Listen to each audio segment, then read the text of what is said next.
See if it levels up.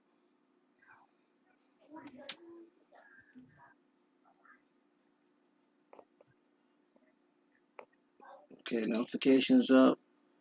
CPU utilization seems to be good.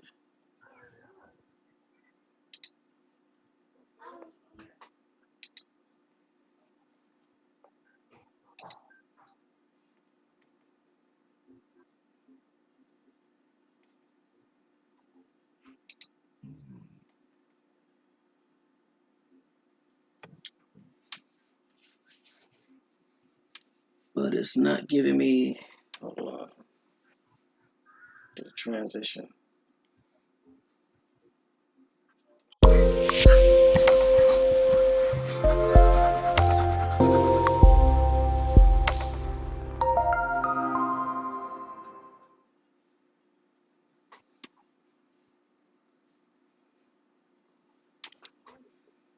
Didn't change the picture, which I found to be a little odd. We refresh.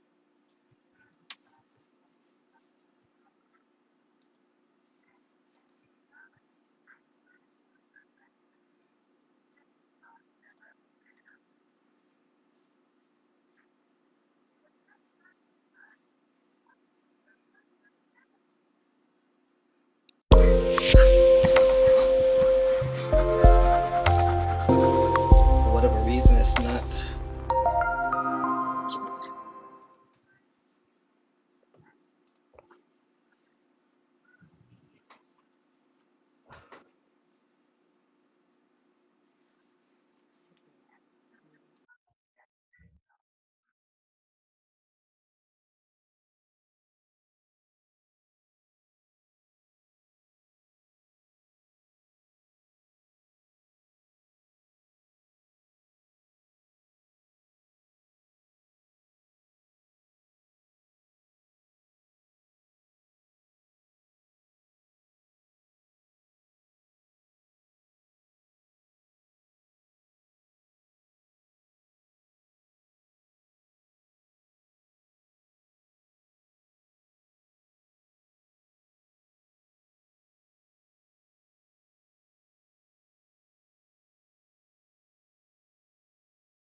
Grand Rising. Hope everyone's doing well.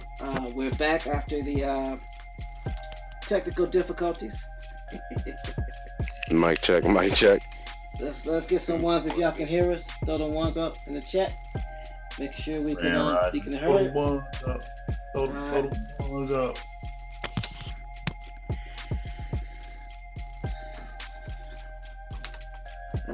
That was interesting, wasn't it? Grand Rising Indigenous Intelligence, Grand Rising Antonio, Grand Rising Due Division, Grand Rising Free.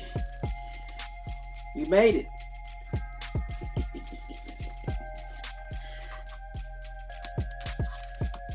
If it was easy, everybody would do it, right?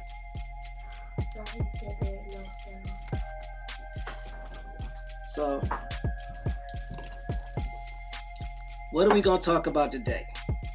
So before we do that, how was everybody's day yesterday?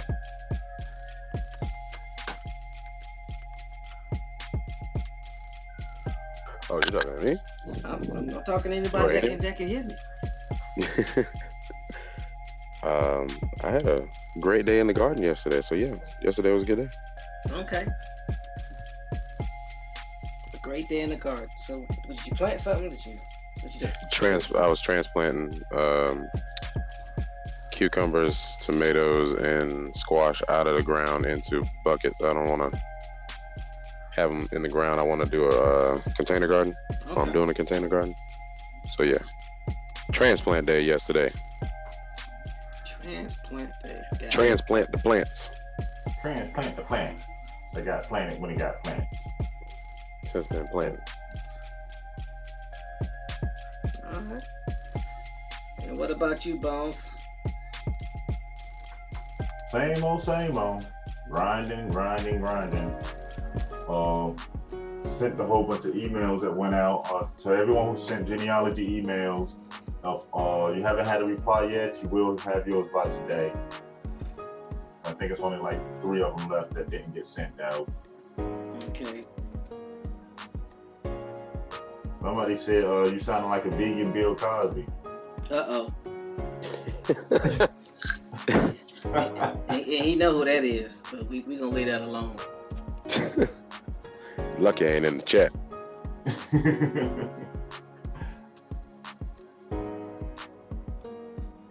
Alright. Just send these links out. But all in all, just the same old day. Getting out here, doing what we can for the people, seeing what the next projects and stuff are. I know the update on what I was saying here with the city commissioner on June 3rd, we have a meeting to where the city keeps awarding this one person the contract over and over. But now the problem is they want to try to put a trash dump in the middle of the city. So it's something that, like I said, we're working with local politicians and stuff. So on the 3rd, we got a rally down there to go into. So I keep everybody updated on that. Now, what's the significance of that, and why is that perceived to be an issue? Well, mainly it's because a lot of it is done through Section 3 HUD funding, and they kind of like locked everybody else out. And it's one person that keeps getting it over and over and over, trying to use it for their own benefit. Due Division says contact the EPA as well. Yeah, the city commissioner got them going. They're supposed to be there and a couple more officials.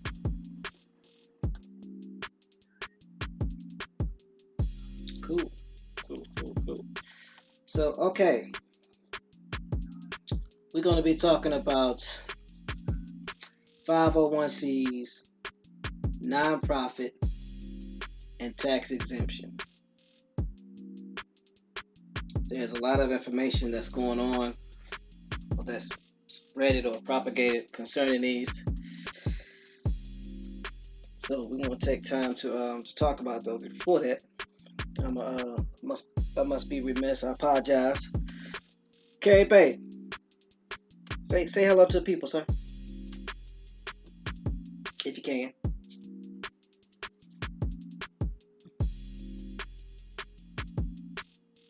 Grand Rising, everyone. Peace to the panel, peace to the chat. All right. You had a good day yesterday? Yeah, man, I had a kiddo. Still have them. Getting them together this morning. Tuning in. Okay. All right. Good stuff. So, there's a lot of information about nonprofits, tax exempt status, and a 501c organizations. And some of the miscommunication is because of the perception that a 501 or a 501c3 is a church and is under total control of the government. So what I would like to do is I would like to start by defining what the three are and give you information on how many different 501c organizations there are. Now, depending on how far we get with this, will determine, how many different iterations or different shows we're going to do on this. So, is there anything that anyone on the panel want to say before I get started? Or any questions anybody have? Let's do it. Oh, I'm ready. Okay, so let's start with the definition of a 501c. And this definition is I'm using according to Wikipedia.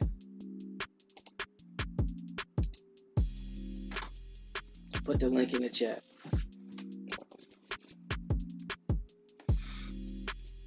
This information is for you to look at your leisure, also to follow along if you're able. And if there's anything that we missed, or if there's anything that's misrepresented or not true, please come back. But as you know, how we do on the Conscious Assembly, got to show your work. Got to have some support documents. So, nonprofit organization, also known as non-business entity, not-for-profit organization, or nonprofit institution. Grand Rising, Michael Robinson. Grand Rising, Big Hawk. We're defining what a nonprofit organization is. I put the link in the chat. So, this nonprofit organization, NPO, non-business entity, not-for-profit organization, or a nonprofit institution is dedicated to furthering a particular social cause or advocating for a shared point of view.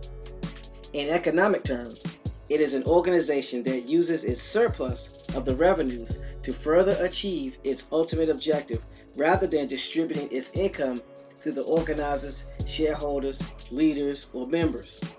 Nonprofits are tax exempt or charitable, meaning they do not pay income tax on the money that they receive for their organization. They can operate in religious, scientific research, or educational settings. The key aspects of nonprofits are accountability, trustworthiness, honesty, and openness to every person who has invested time, money, and faith into the organization. Nonprofit organizations are accountable to the donors, funders, volunteers, program recipients, and the public community. Public confidence is a factor in the amount of money that the nonprofit organization is able to raise.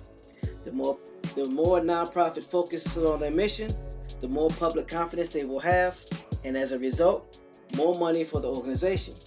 The activities of a nonprofit is partaking in the activities a nonprofit is partaking in can help build the public's confidence in nonprofits, as well as how ethical the standards and practices are.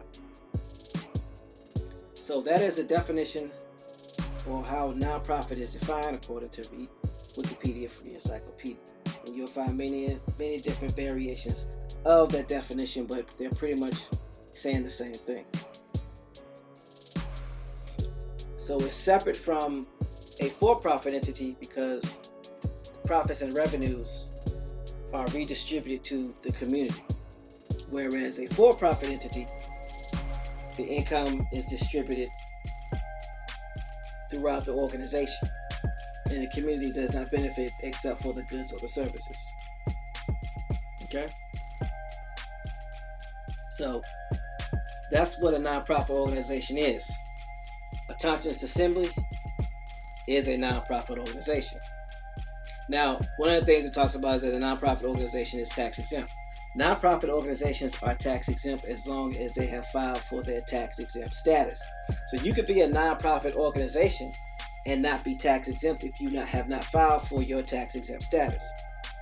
Churches are not required to file for a tax exempt status. However, they are not able to receive some of the benefits that a nonprofit does, which is probably the reason why, at least from my experience, many people think that a nonprofit is a church only. So we will dispel and debunk that shortly. So, tax exempt status. What does it mean to be tax exempt? Putting that link in here. And this is also according to Wikipedia.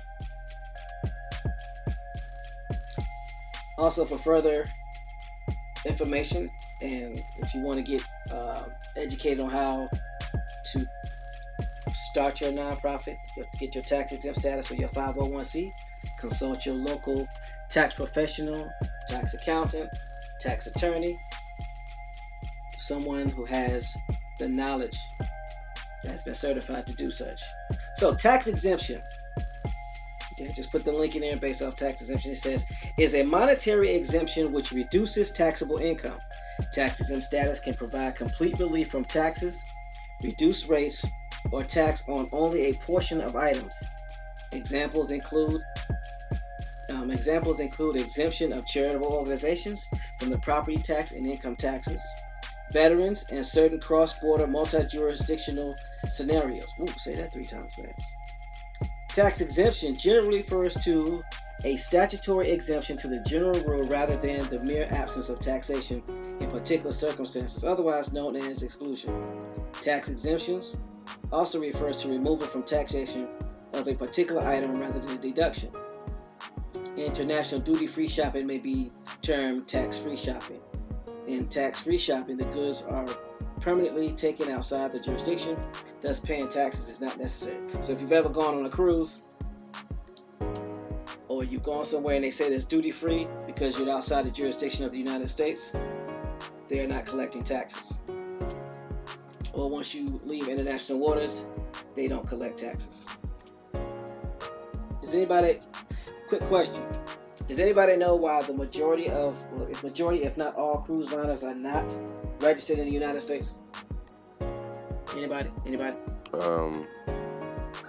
I don't know why.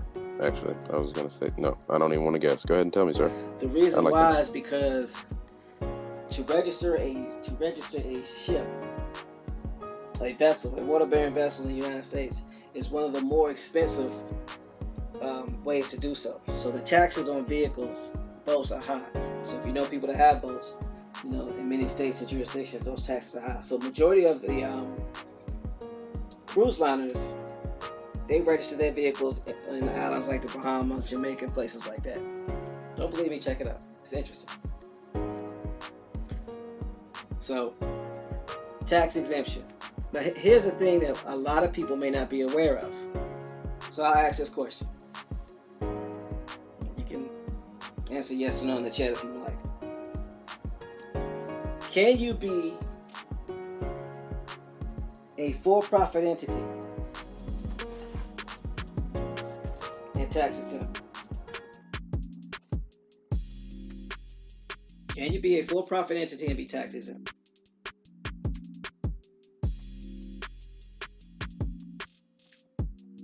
The answer is it depends. It depends on how you're structured.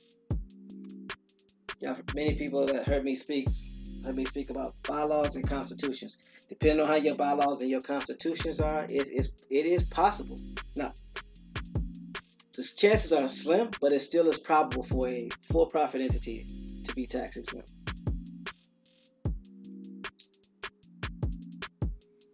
So, let me ask you this question. Are 501c entities the only entities that can be tax exempt? Are 501c's the only entities that can be tax exempt? Exactly, Any registered entity may be tax exempt as long as they file for their tax exempt status. Now, that doesn't mean they're going to be granted it, but they can receive it. And what most people don't know, as you will find out as we start breaking down these 501c is that a lot of these companies that you think are for profit are actually non-profit. Because 501c entities that have a tax-exempt status are not required by law to state that they're 501c's or that they're non-profit. One more time, please. So 501c companies are not mandated or required by law to indicate that they are actually operating in a non-profit status. You know, like when you register your business as an LLC or C corp or an S corp, that there has to be a certain indicator for it. Yep. Yeah, that's not the case when you're registered as a tax-exempt entity. The IRS knows it. State knows And that's it, huh? Yeah, pretty much. Well. I know, right? Interesting. And all this information you can find not just in Wikipedia, but you can find it on the IRS codes under irs.gov. You can actually give them a call and talk to them about it. They're, if you catch the right one early in the morning, between Tuesday and Thursday, and between 8 and 11, they're a little more friendlier. They can help you break all that stuff down. Grand Rising Nino. Grand Rising David. So, what are these 501c's that everyone has such varied opinions and information about? So I'm going to put this in here. All hats and shovels. It's digging time. So I'm going to see if it's going to allow me to do this right quick. Give me a second. So I just put the link in there. Nino had a question, he says.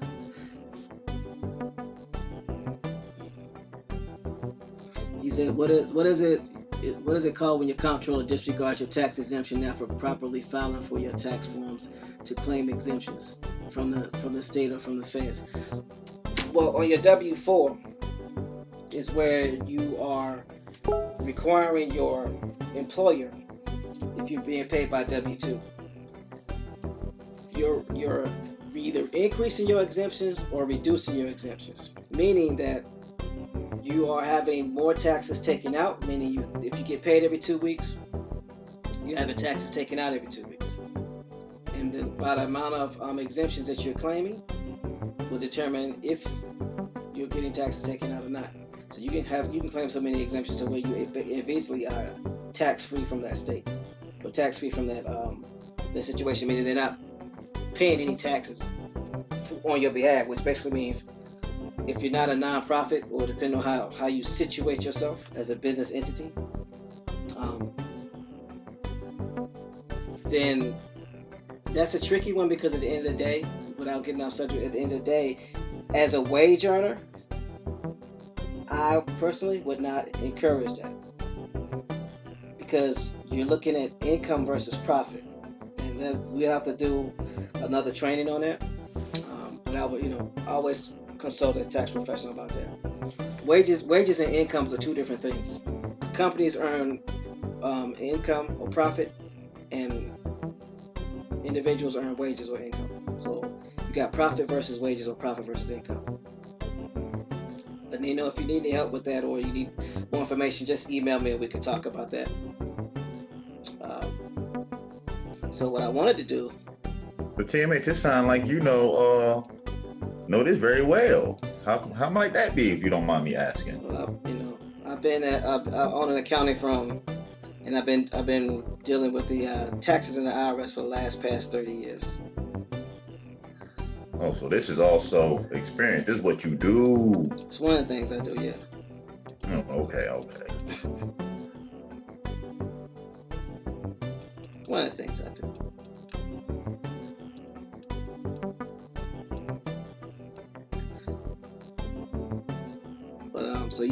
So let's go on and read about the 501c organization. All right, let me drop my email for you.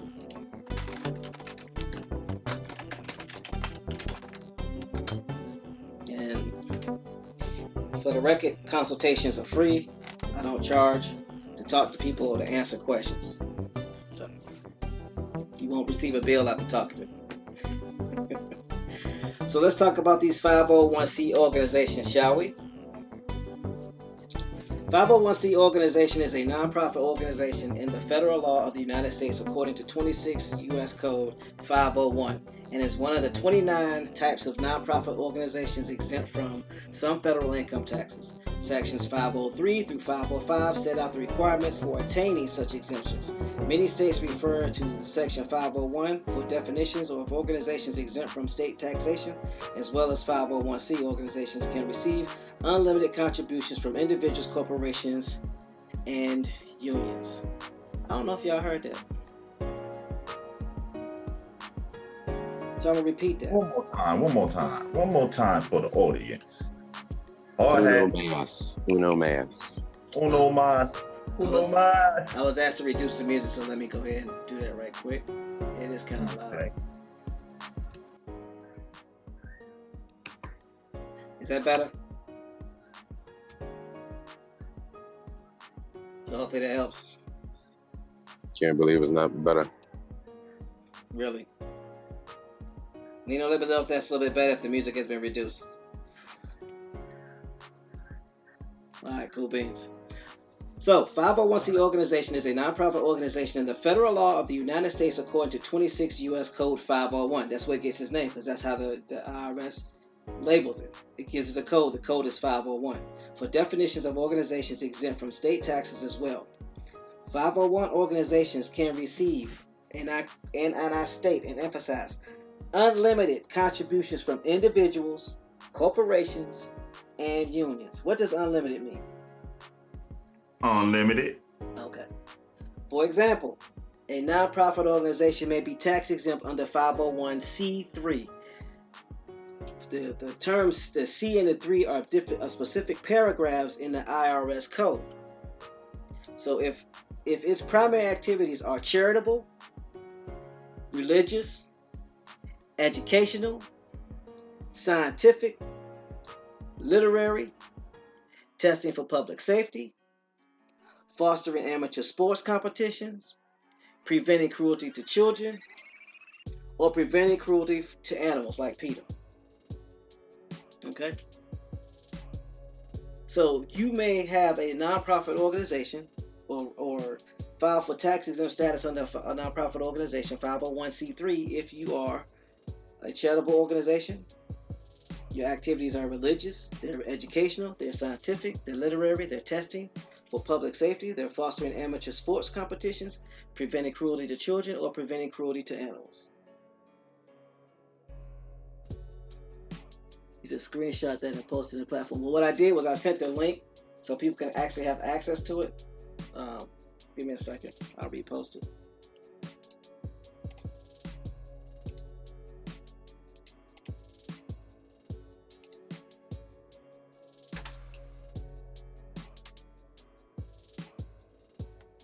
Alright. So with that being said, let's move on. So that's what we're going to do now.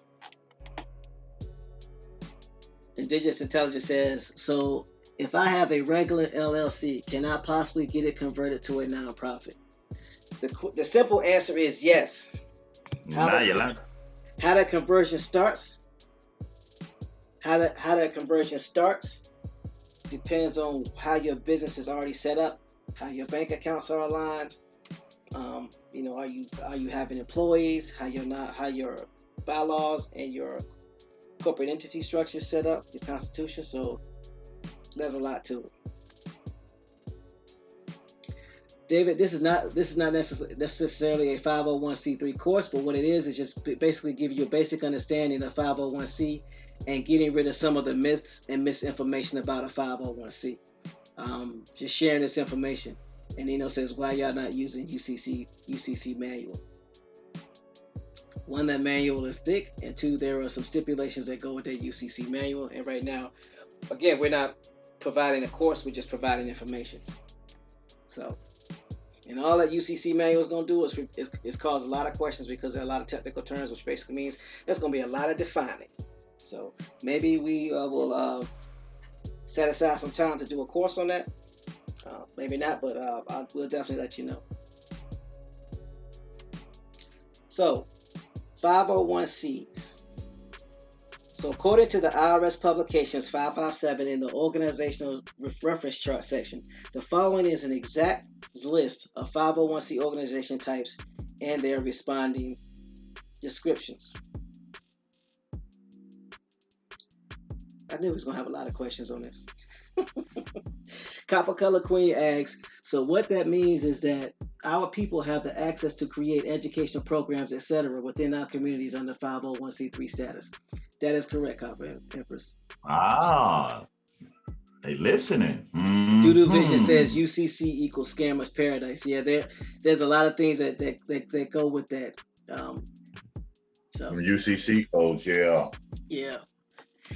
Gotta be careful. Especially when you have a partnership, government to government relationship with the United States government.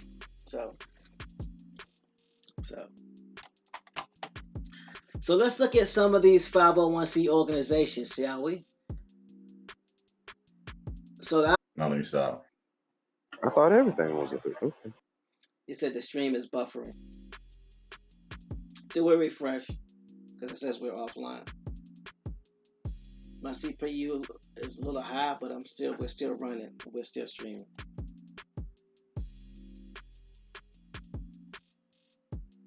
Do a refresh on your screen, and you should come back.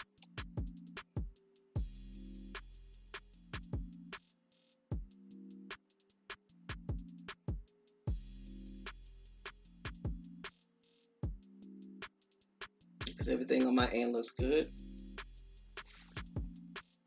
All right. Keep refreshing your screen, and it should come back. Yeah, it's not coming from this end because I'm tracking it. Right. It's the individual signals to everybody device that's wacky. Yeah, because I diverted my yeah, because it's showing me off stream, but on my other system, it's showing that I'm on. Yeah, there's spikes on my system now, but they're leveling out. Okay. Antonio says the Russians and the Chinese. Doodle Vision says some of your chiefs are claiming tax-exempt status and sovereign citizenships are actually using 501c to declare status.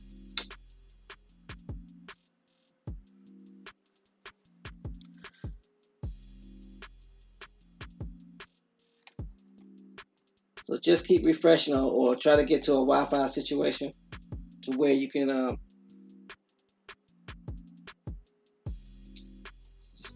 see and hear what's going on. All right, so mine's is showing live and that we're back. Keep refreshing your screen if all possible. If you have a PC or you have a device that's connected to the Wi-Fi, and it should level out or stable out. So, like I was saying, 501c1. So, 501c1 are corporations organized under the Act of Congress, including federal credit unions and national farm loan associations. Did y'all hear that? 501c1 corporations organized under the Act of Congress include federal credit unions and national farm loan associations. One more time, because I don't think they heard that. Ooh.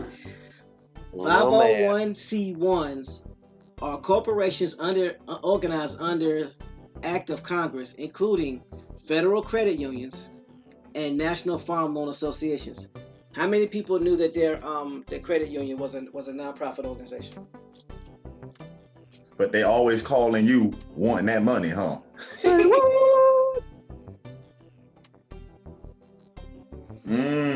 Hard hat and shovels. We just started. So let's take a look at the Nino G says he did. That's Nino, you've been doing a lot of study on this for a long time. So I just put the link in to the Federal Credit Union Act. Everybody know that there was a Federal Credit Union Act enacted in 1934?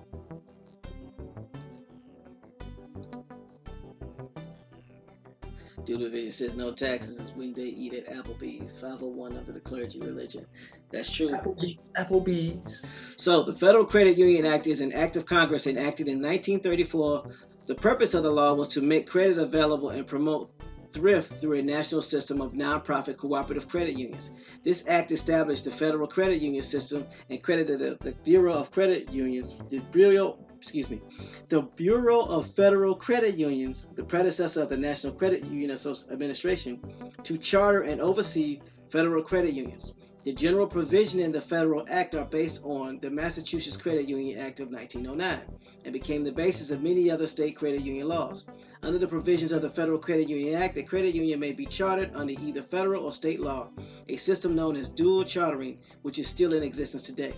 Credit union law in the U.S. built on earlier legislation such as the development by Franz Hermann Schultz de Lutz in Germany and Alfonso Desjardins in Canada. Among the individuals responsible for formulating credit union legislation in the United States were Edward Filling, Pierre J., and Roy Bergengren. The act is amended periodically to evolve and remain a modern credit union law. This contemporary law, coupled with the UCUA boards committed to reduce regulatory burden, enables federal credit unions to offer a variety of service to meet the financial needs of the members. For example, in addition to basic passbook share savings accounts, many federal credit unions offer share drafts, share certificates, and credit cards. Federal credit unions organized and operated in accordance with the Federal Credit Union Act are considered entities of the United States government and are tax exempt under 501c1. So, what separates a federal credit union from your national bank is that national banks like Bank of America, Wells Fargo, they have to pay taxes on their income. Credit unions don't because they're nonprofits. But because they're nonprofits, unless the laws have recently changed, they are not allowed to give out loans larger than the sum of what is it? They go for $1 million or something like that. They're limited to what they can loan out because of the unfair advantage that they have over a bank. I know at one particular time Congress was lobbying to reduce the limits or remove the limits of how much credit union can lend out, and this happened. Well, this was in talks after the banks were too big to fail and they ended up failing. So something to keep your eye on. So let's look at the National Farm Loan Association. Nino G, you're absolutely right. They can take unlimited contributions.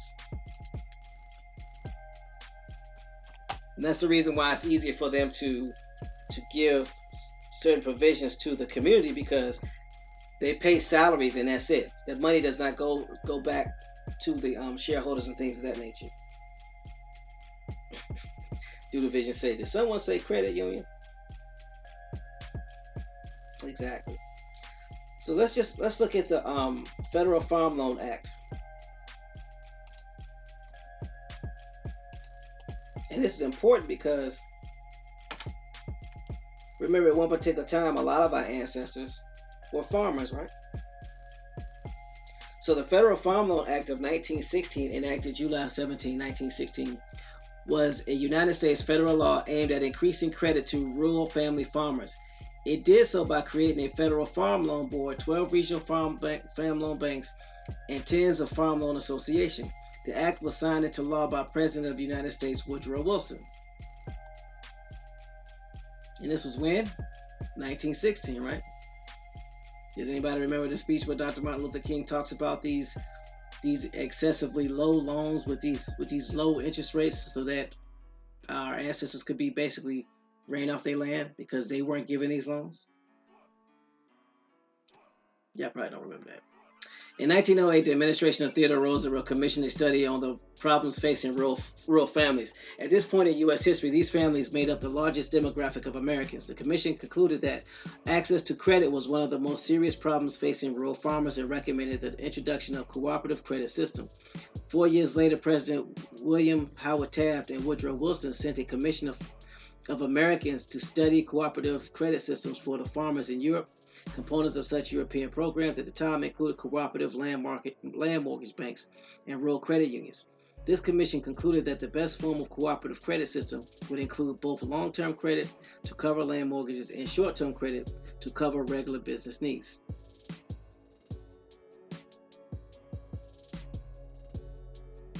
The FAA, let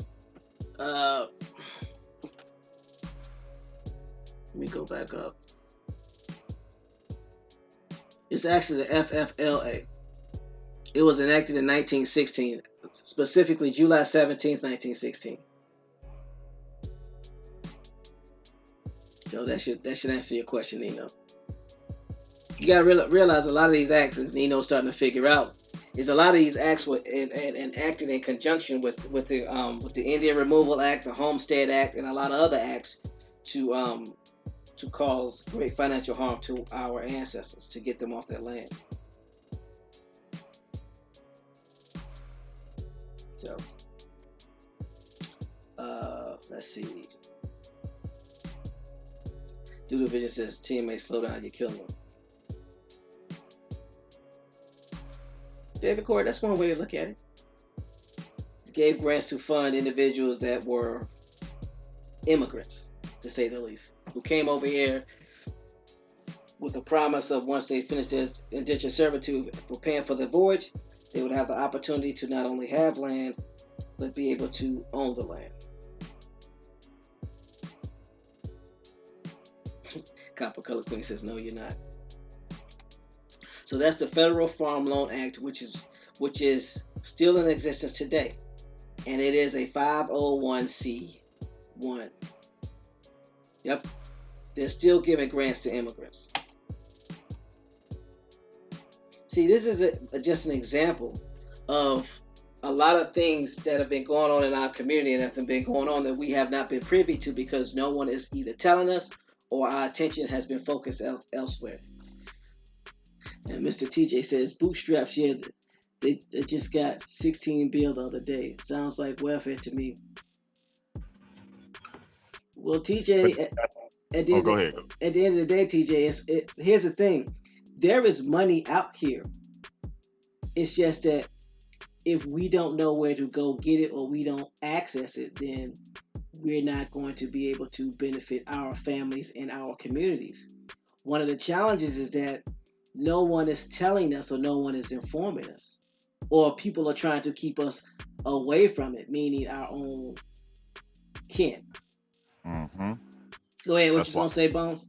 Keyword kin. Yeah, that's why here we do our best to make sure that this information we're going to put out there. And not only put the information out there, do our best to show people how you apply it to your day-to-day life. Yeah. And the end game is to help you help your tribe, help your family to become self-sufficient.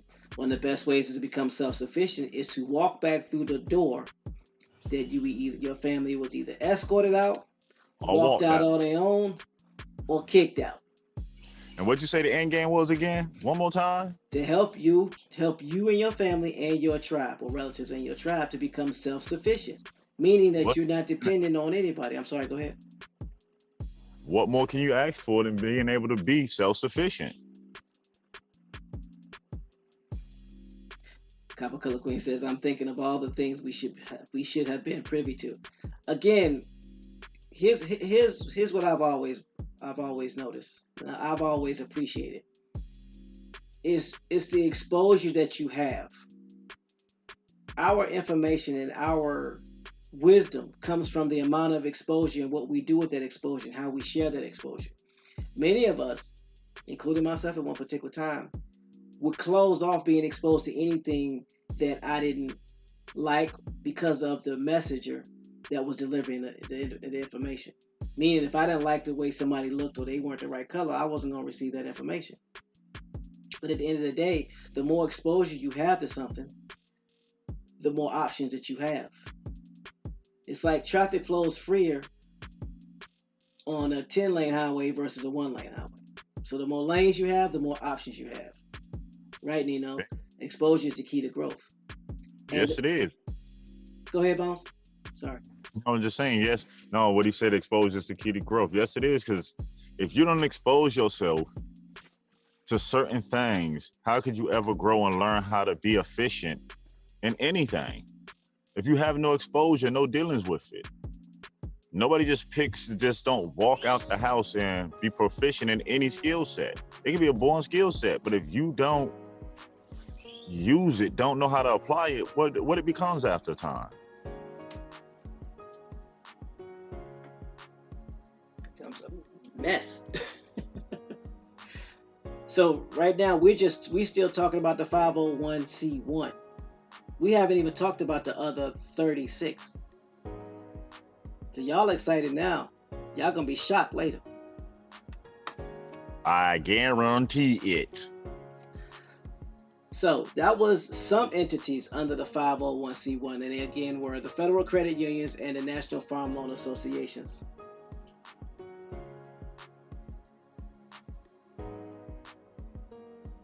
Again, exposure has everything to do with 36, Copper Color Queen.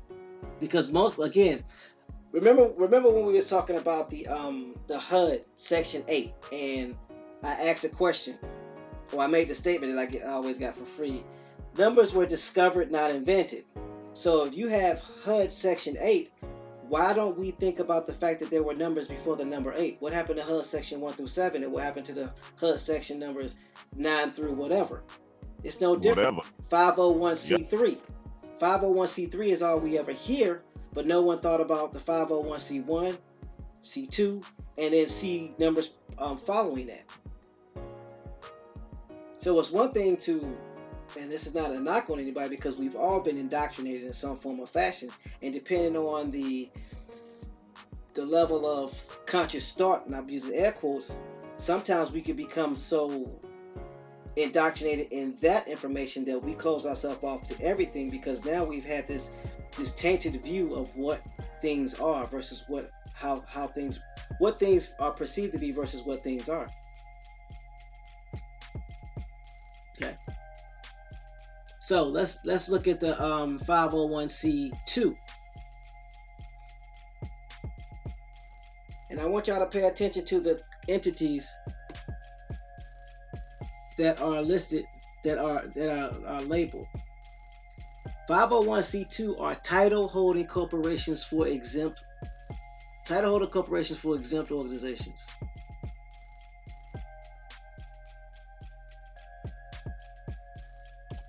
So what is that?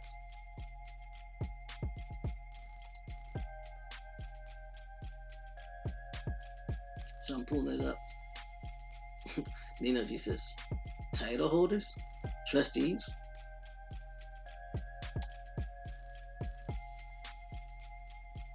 I'm gonna put this link to the PDF, and I'm gonna read a little bit for you.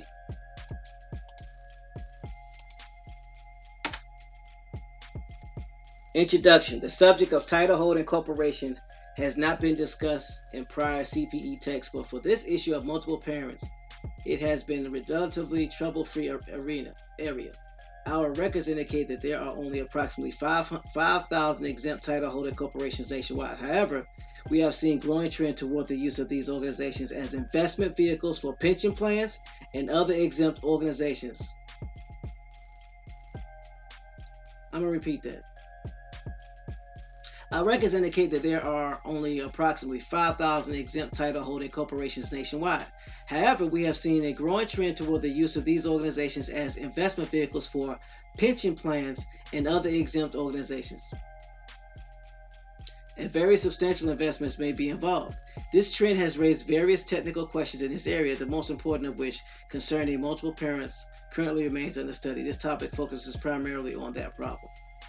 So this is basically talking about title holder corporations and what you can do with those title holder corporations and the tax laws that come with it.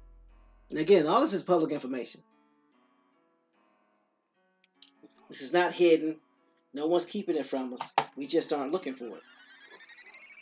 Because we've been inundated with a lot of information, it's something that has basically slipped past us. So yes, title holding corporations are a 501c2. But to add on what you just said, information is useless if you don't know how to apply it. Information, again, is useless if you don't understand the application of. And that's what we have to start doing, understanding the applications of this information that we're learning.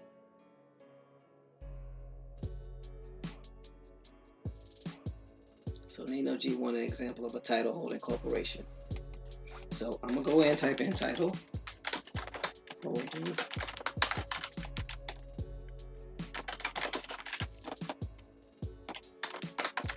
The top 5.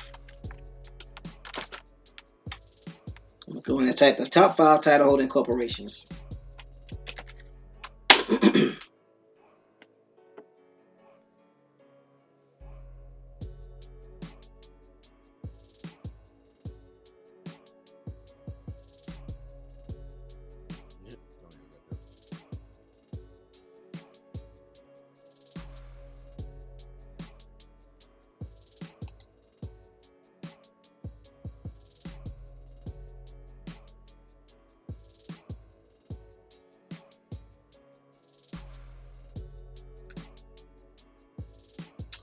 So, anybody's ever heard of what is this company that he owns?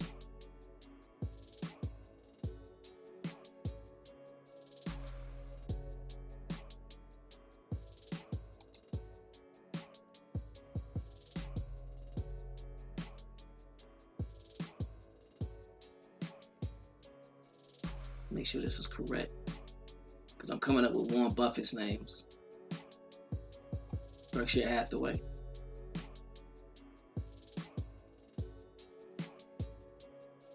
But that's not a title holding company.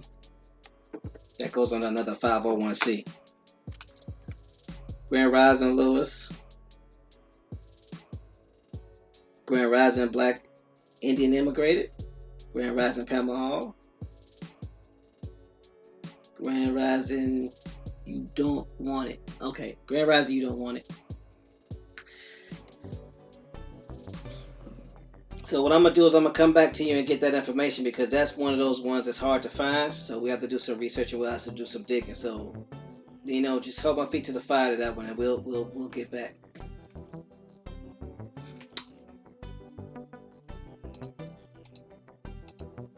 Right now, the definition of title holding companies is an IRS definition. And of course, it's laden with a lot of words that would have to be defined. So let me see if I can go back and try to give you a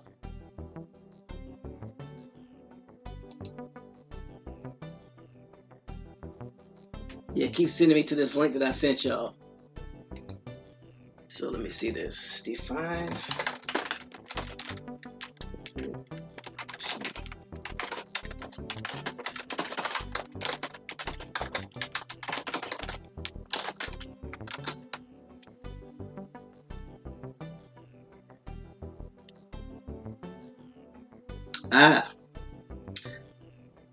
So it says title holding companies hold title to property on behalf of other exempt organizations, including pension trusts.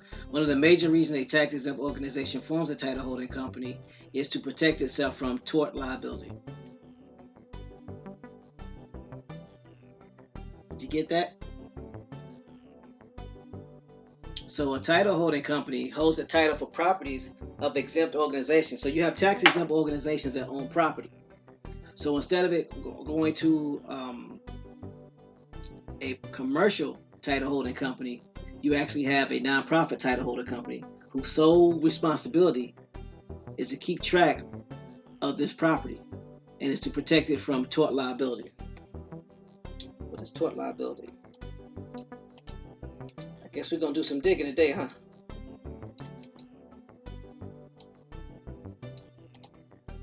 Ain't that what we here for? Might as well.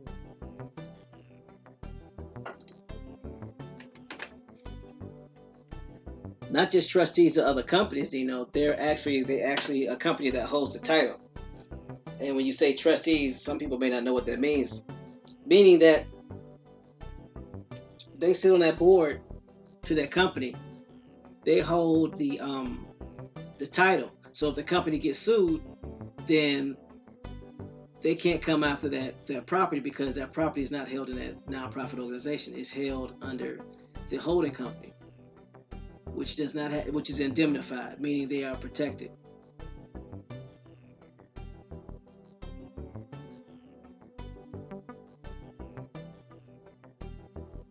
Yeah, like Jane says, trustee equals middleman. And he says mega churches uses the method to own commercial and residential property. Exactly. So if you sue a church, the building should not be easy to use as should not be awarded in damages or have to be liquidated should the church be found guilty.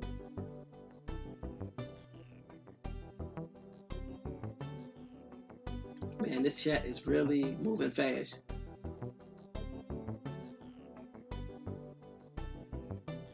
Dudu says mega churches uses this method to own commercial and residential properties. Trustee equals middleman.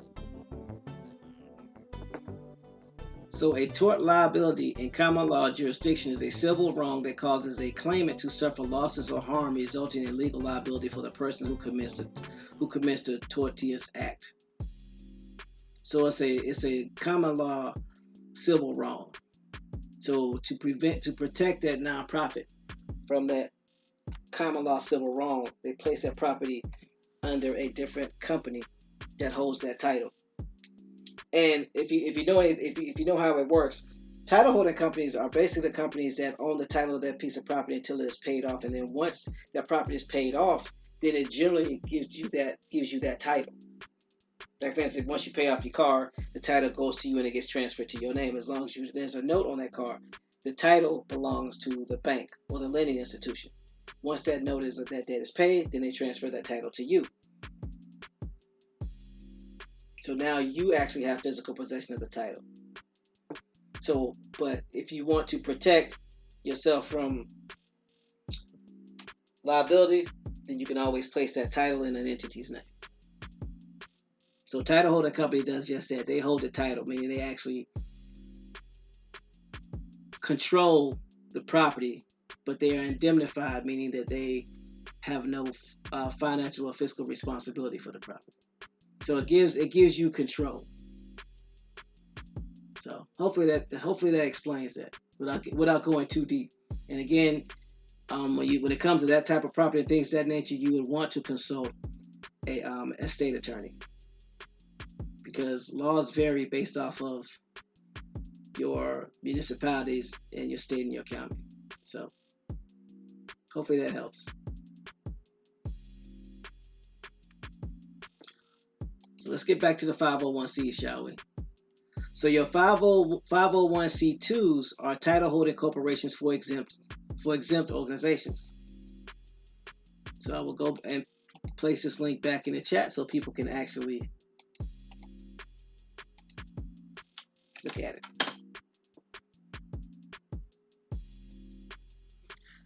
So let's get back to the one that everybody knows, shall we? The 501c3. So the 501c3 covers religious, educational, charitable, scientific, literary, testing for public safety to foster national and international amateur sports competition, or prevention of cruelty to children or animals. So let me ask this question. 2, 3, 4, 5, 6, 7, 8. There are 8 actual entities that fall under a 501c3. Why is it that we only know of one?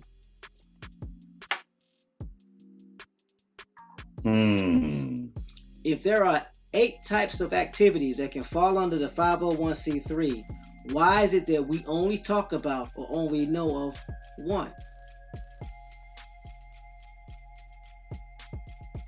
So I want y'all to do a little exercise. Go back. You was gonna say something? Just Okay. dun dun dun.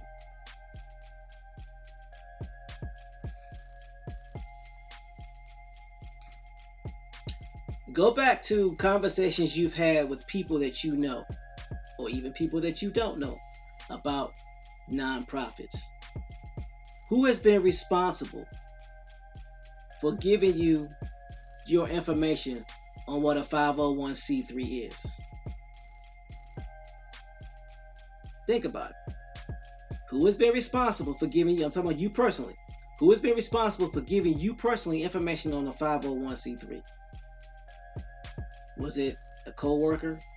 Was it someone that you work with at your own company that you own? Was it a family member? Was it a friend? Was it an associate? Was it an individual that was knowledge? Was it an accountant? Was it an attorney? Was it a tax preparer? Was it a tax professional? Where did you get the information that you heard about a 501c3 from? Now, here's the next question. Did they look like you, or did they not look like you? Meaning, did they share your same ethnicity? David Corey said Calf Show. Okay, church was the first time you heard it. Okay.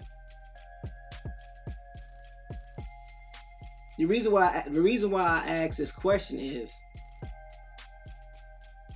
when we limit ourselves to what we are exposed to, we limit the amount of information, because nobody knows.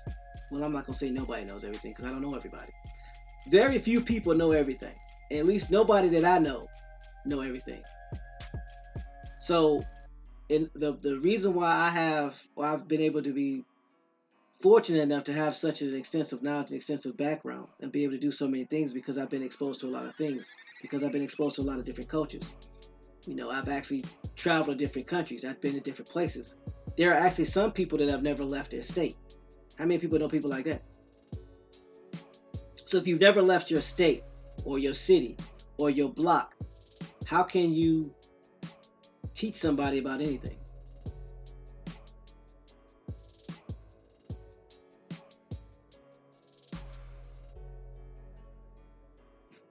Through the video says churches weren't talking about it until President George W. Bush got into office. So I'm going to repeat that again. There are some individuals that we know who have never left their block, never left their county, never left their city, or have never left their state, but they are promoting information or propagating information as if they've been all over the place. And my question is, if you've never been anywhere to see anything or do anything or be exposed to anything, how can you teach somebody something? Now, I'm not saying that you can't teach somebody something, but I think one of the biggest challenges that we have as far as a people, just because somebody looks like us, we don't question their credibility. We don't question their validity. And just because they sound intelligent, or they are articulate, or they give us a certain vibe or frequency, or the tone that they use is soothing and sounds convincing, we automatically take them up on it. One of the first things I was taught in business was investigate everybody.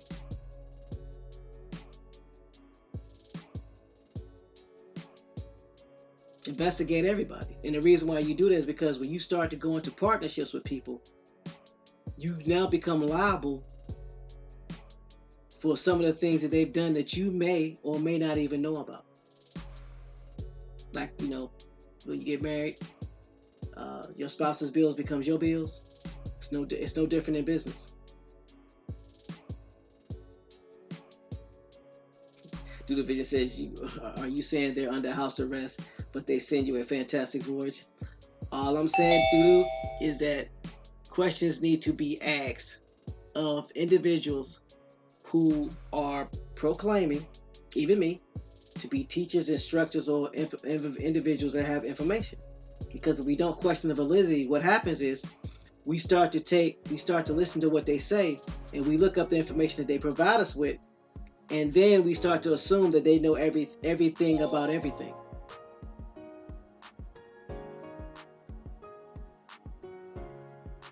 Right. Because I mean, if you think about it, human nature gets to the point to where someone starts telling you something and they've been right for, say they've been right for 5 years, right? And you've been researching them.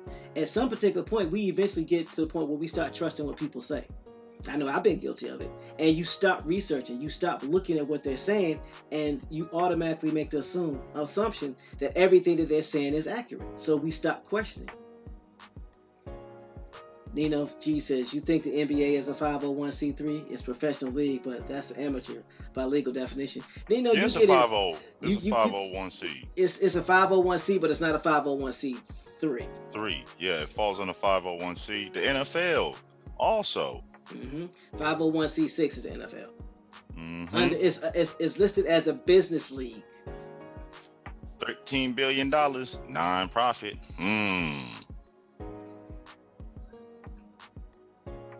But I bought a jersey.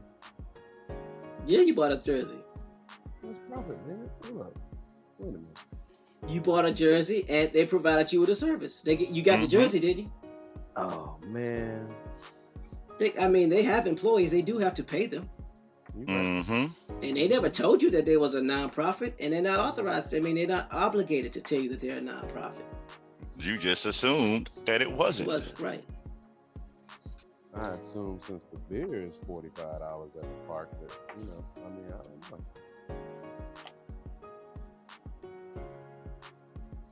Wow. Now it's starting to make sense to you, Nino, huh? So just a brief aside so people can understand. You are aware, you might not be aware, but I'm not gonna make an assumption that you don't know. Businesses that donate money to charitable organizations or tax-exempt organizations, they get a write-off, right? And I'm gonna leave it at that.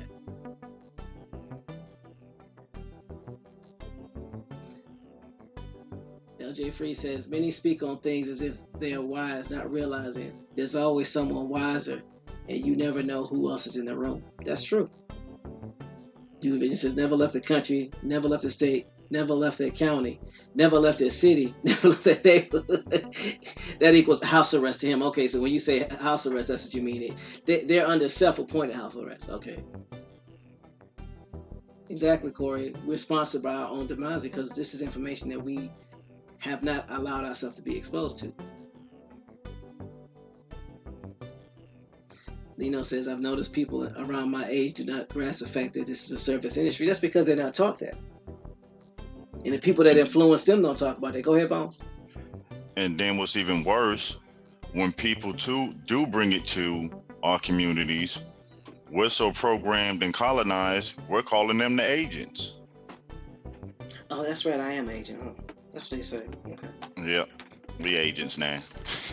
Especially after this, right? Yeah. But this is just information to why you can see foreigners and everybody else compete and we're not. Because we're looking at these things and not realizing that this is the application of a 501c. This is how they moved a lot of us around and moved a lot of us off our land and locked us out the system. And we keep saying we just stopped playing ball. It's our ancestor system. Let's get back to learning it so we can start applying it and fixing our situations and conditions. And we just on 3. 501c3 organizations.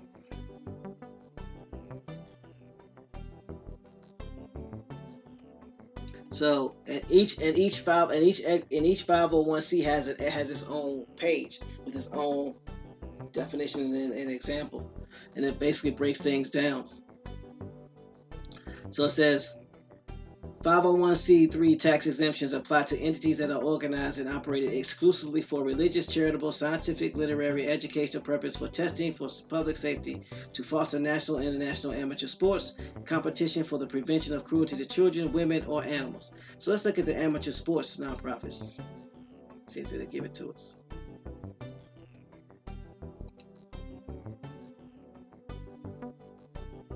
Strap yourself in for this one.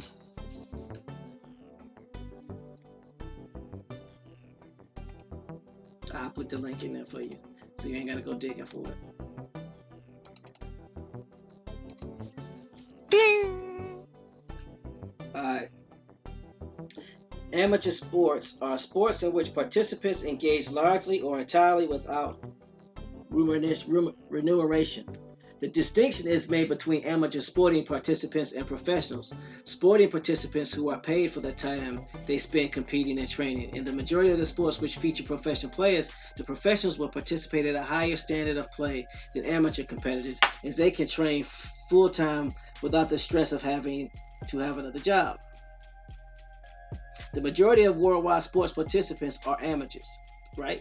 Sporting amateurism was a zealously guarded ideal in the 19th century, especially among the upper classes, but faced steady erosion throughout the 20th century with the continuing growth of pro sports and monetization of amateur and collegiate sports, and is now strictly held as an ideal for fewer and fewer organizations governing sports, even as they maintain the word amateur in their titles. Modern organized sports developed in the 19th century, with the United Kingdom and the United States taking the lead. Sporting culture has especially strong in private schools and universities, and under the middle class men who attend those institutions played as amateurs. Opportunities for working classes to participate in sports are restricted by the long 6-day work weeks on Sunday, Sabbatarianism in the UK, and Factory Act of 1844 gave working men half a day off, making the opportunity to take part in the sport more widely available. So it basically breaks down what the definition is. So let's look at what one present-day amateur sport. By the 21st century, the Olympic Games and all the major team sports accepted professional competitors.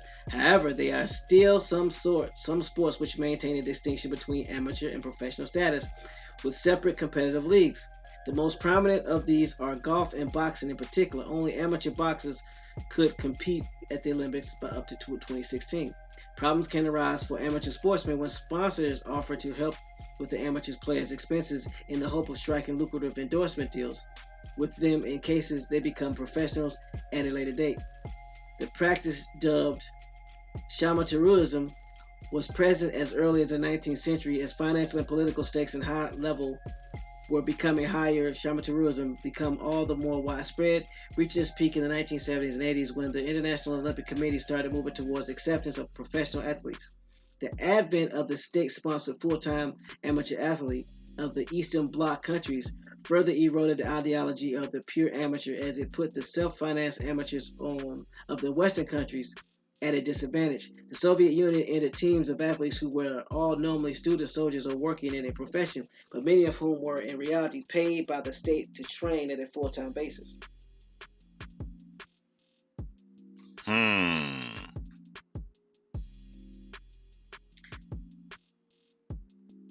So y'all see why now the United States started putting professional players into the Olympics versus the dream team. You think that was really done for man? Let me hush. 501c now. Doodle Vision said colleges that make millions off of Indian athletes are tax exempt. People keep forgetting that these colleges bring in billions, all tax exempt, off of the NCAA. I wonder what that is. LJ Free says, student soldiers. Never heard that term before. I know, right?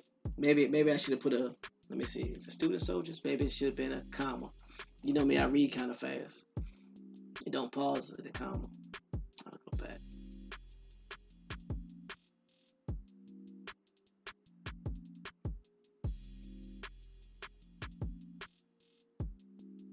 Yes, it was normally students, comma, soldiers. So thanks for catching that, Free. Doodle Vision says track and field athletes figured it out first.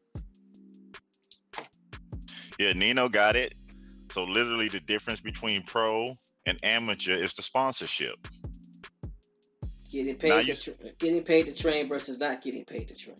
Why you think the NBA players now have sponsorship on their jerseys? Let that sink in for a minute. Just let that sink down.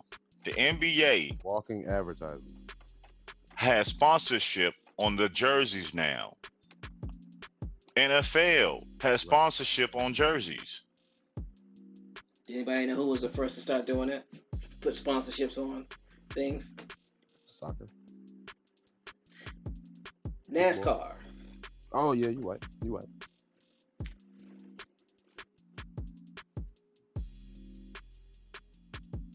Doodle Vision says all communists may have to join the military. Exactly. Nike swoosh. So are things starting to make sense for y'all?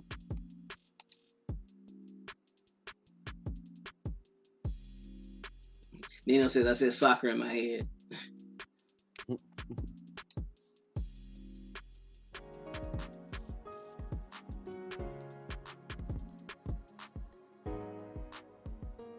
So that's just a 501c3.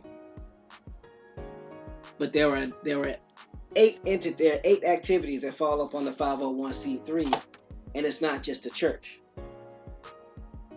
So why is it that we only know about the church? That's something we should be asking. And why is it people only talk about the church? People that have information or like to share information, they never talk about the other 501c's. Is it because they don't know? Or because they don't want you to know? Because they are one. They don't want to know. Again, that's a question that they'll have to ask. My goal is to get you to ask the right questions. Because if you ask the right questions, you'll get the right answers. Right. Says I want to get to 8. We're going in order, Nino. Nino sounded like he was one of those students that would skip ahead. He would read everything and ask a question about a page that the teacher ain't on yet. Getting everybody else in trouble for not standing out.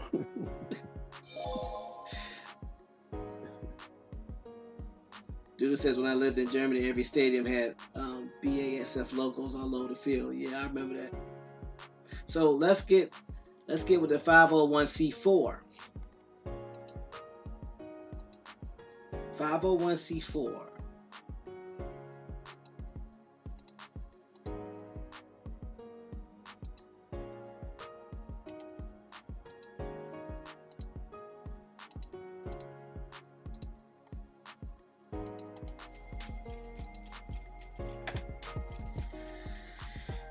So your 501c4s is a social welfare organization such as a civic organization or a neighborhood association. An organization is considered by the IRS to be operated exclusively, for the promotion of social welfare if it is primarily engaged in promoting the common good and general welfare of the people in the community.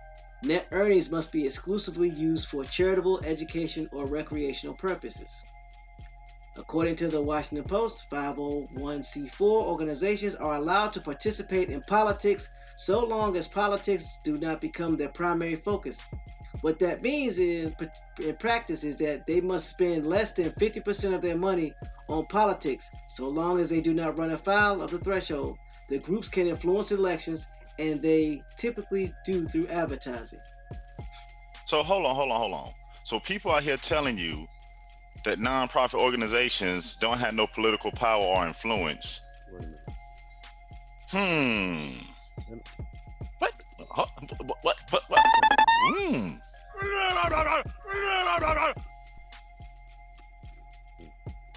So I'm going to read that again.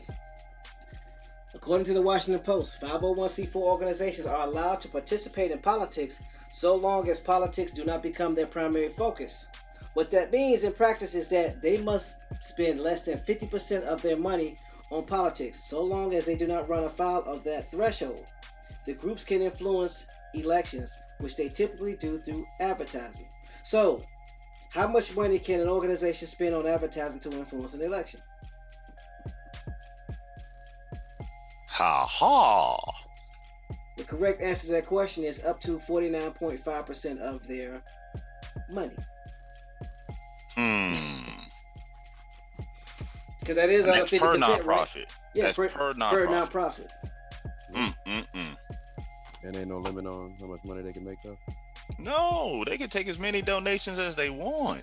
So here's Unlimited. Here's a homework assignment. Someone look up when you get a chance the Black Lives Matter.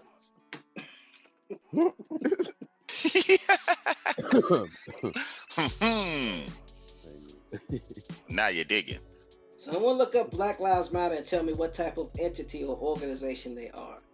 Because by definition, a 501c4 organization is a social welfare organization such as a civic organization or a neighborhood association, which is considered by the IRS to operate exclusively for the promotion of social welfare if it is primarily engaged in promoting the common good and general welfare of the people of the community. Net earnings must be exclusively used for charitable, educational, or recreational purposes. Recreational? David Corey says no way. Yeah. Hate to break it to you, David Corey. Yep. You're gonna need some dynamite on that one. So here's the thing. And this is the reason why asking the right question is always appropriate. Whenever we're taught and indoctrinated with something, and we think we come out of indoctrination, what 9 times out of 10 happens is we end up trading one form of indoctrination to another form of indoctrination. So what do I mean by that? When we were in school, we were taught not to ask questions. We were taught to answer questions, which means what? You could not ask. So if you are in a system that's supposed to be pulling you out of indoctrination, but you're not allowed to ask questions, just because the name has changed, does that mean the system has changed? I'll let that sink in. You were taught in school not to ask questions, but you were taught to answer questions. But we're in a situation, though, we're in a livelihood now, I'll put it as a livelihood, where we're supposed to be conscious and aware. But as a conscious and aware human being, you get called all types of names because you ask questions. How is that any different? How is that any different than being indoctrinated in the school system? How is it any different than being indoctrinated in the university? Because the teacher prepares the lesson and the student takes the exam. And then the teacher gives you a certification saying that you are able to move on to the next lesson. Right? Correct. So if you are indoctrinated in school, you're indoctrinated in churches, why is it so hard for us to accept the fact that many of us, if not all of us, are indoctrinated in these communities, these conscious communities? Because the moment you start asking a question that does not fit what they're teaching you, now there's a problem. Now you're an agent, i.e. an unruly student. We're going to time you out, i.e. send you to detention. But they don't like colonization and the Europeans. Doodlevision says, what about TV, YouTube channels that block questions in the chats? So I'm going to let that sink in, because here's the thing. The right questions will unlock as many doors as they need to be. Facts.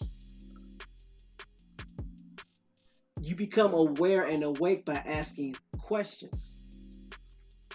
And how can you consider yourself awake if you're not asking questions? An awake person don't follow.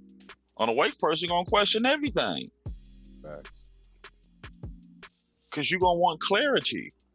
Because you might have an understanding, but you want to make sure your understanding and the person you're dealing with understanding meet somewhere. Exactly. Is my volume a little better now? And this is important, and hopefully if I'm not too loud now. If I am, just let me know. And this is important because we need to get this through to people. That if I'm not allowed to ask a question of you, but you want me to ask a question of everybody else, how does that separate you from the teacher? How does that separate you from the professor? How does that separate you from the minister? How does that separate you from the imam who is trying to indoctrinate me, if that's what you're claiming that these individuals are doing? You're doing the same thing they're doing by quelling my questions and getting upset when I ask for proof. So And it's okay Nino, for you to tell me to show my work, but I can't tell you to show your work. Why? Because you're the teacher giving the lesson, which makes me less than or less son. So that makes hear you me my now. father or my dad. Hear me now. Go ahead. You was gonna say something, Bones. I'm sorry. Yeah, Nino pointed out how he was telling somebody that a phone can be defined as an evasive dropping device due to its malfunction and abilities to record a voice. All you have to do, Nino, is just tell them this. Go read the Patriot Act. The Patriot Act required every U.S. citizen to spy on each other. And right after that act hit, the U.S. government put digital televisions in every household. The U.S. government turned around and made sure every household had an Obama phone. So let them think about that and marinate on that for a minute. Just read the Patriot Act. Reading is fundamental. Yeah, it definitely is, especially. Yeah, no, I'm not even gonna say that about that. No. We don't need to bring in yesterday's conversation. You were gonna say, Thomas? No, I just want people to understand what our goal here is to do. I'm not here to tell you what you should do. My goal is to get you to question everything. And I think Dan Calloway did a video on that, talking about question everything. Not only everything, but everybody. Everybody needs to be questioned. That's why we encourage you to question us. What type of entity, nonprofit, 501c3, would we be if we just gave you information for you to digest it and not be able to ask questions? Yeah, no, Sellers, you did your volume is low. I'm sorry, go ahead, Bones. Yeah, not being able to ask questions on how to apply it, how to access it. So like I said when we started, what good is the information if you don't know how to apply it or how to access it? And normally when a teacher provides a lesson, don't in their lesson plans they have an answer key? Last I remember. And what should that key do? Should unlock that information so you can actually do what? What happens if the door is closed? Can you see what's on the other side of that door? Nope. So if the door is closed and you can't see what's on the other side, don't you need a key to unlock that door so you can open it so you can now see? Yep. This is why we drop our sources in the chat. So if you have any Bingo. questions, we will Click answer. that link. Click that link. We also drop our email address in the chat for you to have a conversation with us if you need to. If you don't want to ask your question here. But yeah, just, I mean, what more can you ask for? I don't understand. Peace, Pantera Onka. Peace. Grand Rising. Glad you made it. So just because we are conscious and we are aware does not mean that we're not indoctrinated. You are in an indoctrinated system if you are not allowed to question. You are in an indoctrinated system if you are told that you shouldn't question.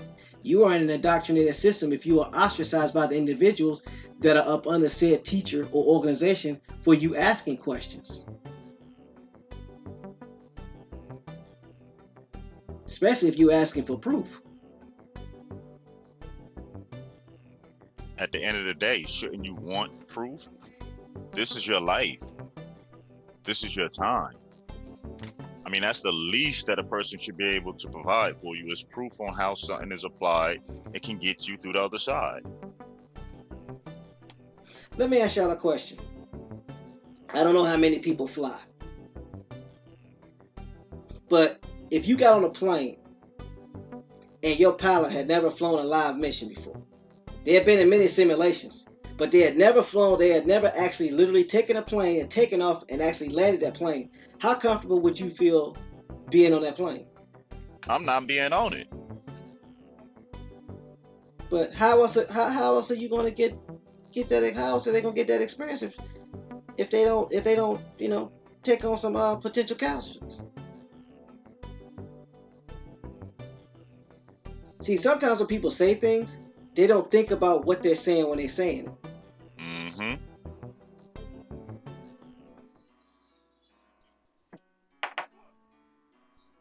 Free says, I keep hearing talk about people wanting to be recognized as being first. What's the point if you're simply first to be gatekeeper through ignorance and learning colonized behaviors? I mean, again, gotta be. You have to be allowed to ask the questions. Now I know there are questions that people ask that generally go into a circle, and they don't want anything but other than to confuse and bombard. Please don't misunderstand what I'm saying. But if the question is a genuine question, and I think we're intelligent enough to know the difference between somebody asking to be disruptive versus asking because they want to know and understand, there's a difference. But at the end of the day, I am not going to be some crash test dummy so you can prove your thesis. I don't know about you, but when we was in the military, we were taught to break down our weapon. We never broke down our weapon with a live round in it. That would be stupid. You learn to dry fire before you learn to live fire. And before that, you actually had a demonstration before you actually picked up a weapon.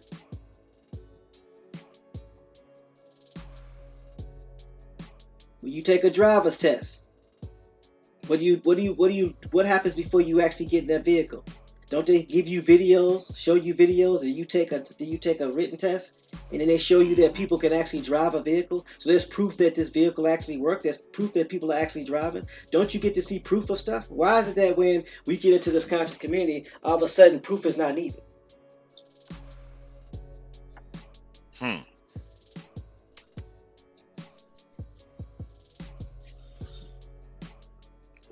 Well. So 501c4s can and are legally authorized to influence elections, according to IRS. But no, on YouTube they said, but what you mean? Huh? What? Huh? So what are some of the allowed activities of a 501c4?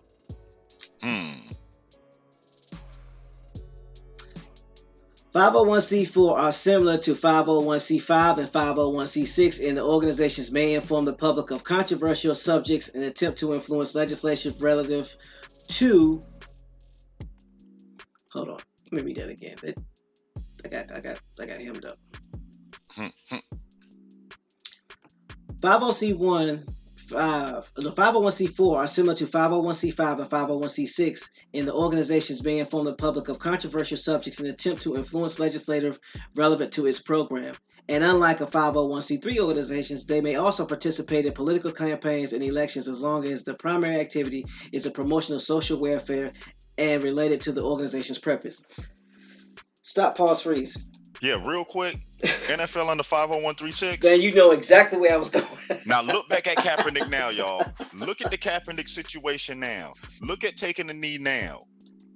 Come on, man. Emotional triggers. Oh my goodness. Hey, man. I hope y'all got them hard hats on. We ain't playing with you. Now look at the whole take a knee thing again. You really think they was doing it on your behalf? Mm-hmm. Pantera, I'm gonna drop the link in where we're at. Right now we're on the 501c4, but there are over 36 501c entities. So we're on 501c4. Fact, Planned Parenthood, yep, on the 501c4.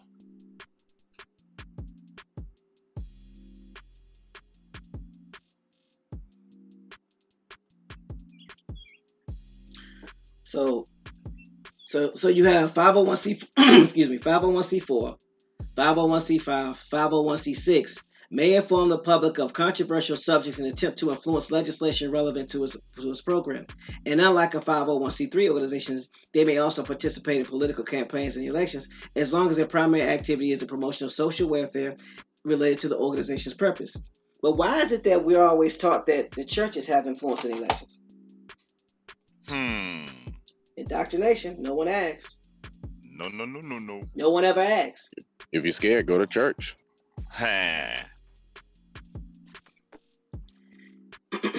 The income tax exemption for 501c4 organization applies to most of their operations, but income spent on political activities, generally the advocacy of a particular candidate in an election, is taxable.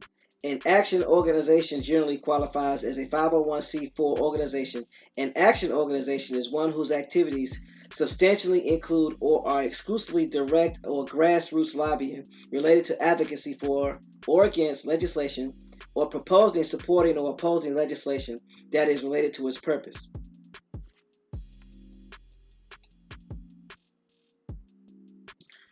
(501c4) organizations may directly or indirectly support or oppose a candidate for public office as long as such activities are not a substantial amount of its activities. It's getting deeper. Still toe boots. Pantera says, wow, the 36 of government is like Wu-Tang with the 36 chambers of 501c. Shimmy, shimmy, shimmy, yeah, shimmy, yeah. Yo. For real. Maybe they likes it raw. For real.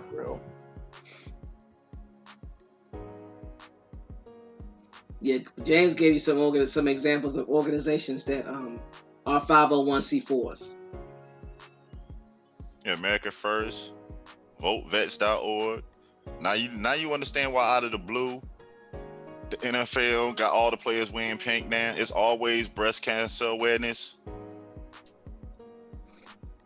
Doodle Vision says, you're hearing it in this community. Go round up your friends and foes to listen. LJ Free says, so they do what they want as long as they don't do it too much. As long as their financial activity is less than 50%. As long as their activity in the politics is less side. than 50% of their donations, their money.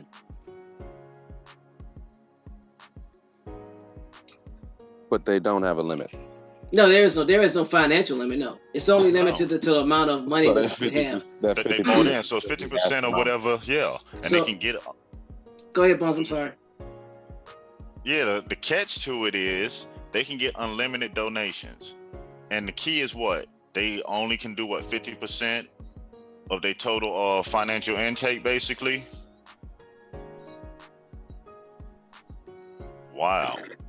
Dude, Vision brought up something good. He said, this is why the NFL has all the veteran ads and troops at games. Yeah, they're not doing it because they like the veterans. They're doing it because they're paid by the Department of Defense. Yeah, they paid to do that. They don't care about the national anthem. They don't care about the flag. None of that. They're paid They don't care about sending them planes over. No, they get paid to allow them planes to do all that. Think about it. The NFL is a non-profit. So basically, they're providing the service. They're providing the service to awareness of military vets. Mm-hmm. So one of the wealthiest sport organizations on the planet, and they're only in one country. Mm-hmm. Think about it. Don't you have NFL players endorsing candidates? Think about this now. And they fall under that 501c6. So they're allowed to. So now look at these players' incomes. They even get up to 50. Man. And you notice when a player gets fined, they say that money goes to a charitable organization, right? They never tell you which one. You ever notice that? That's why I was like, because I was like, boy, look at here.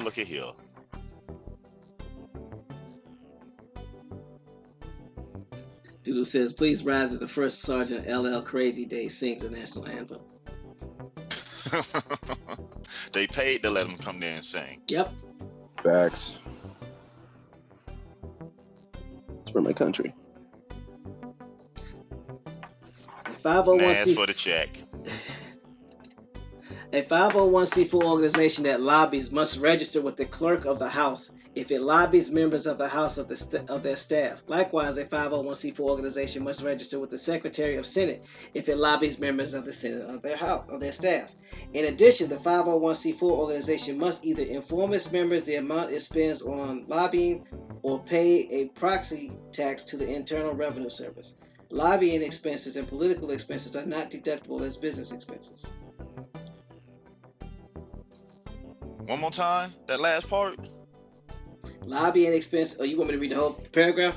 No, just the lobbying. Lobbying expenses and political expenses are not deductible as a business expense. Mm.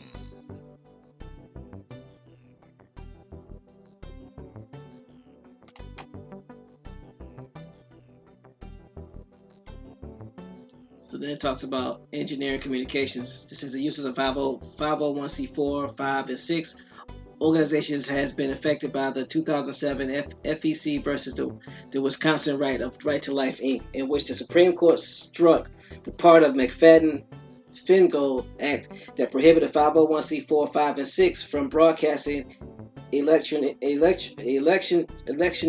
communications. The act defined an electioneering communication as a communication that mentions a candidate's name 60 days before a primary and 30 days before a general election.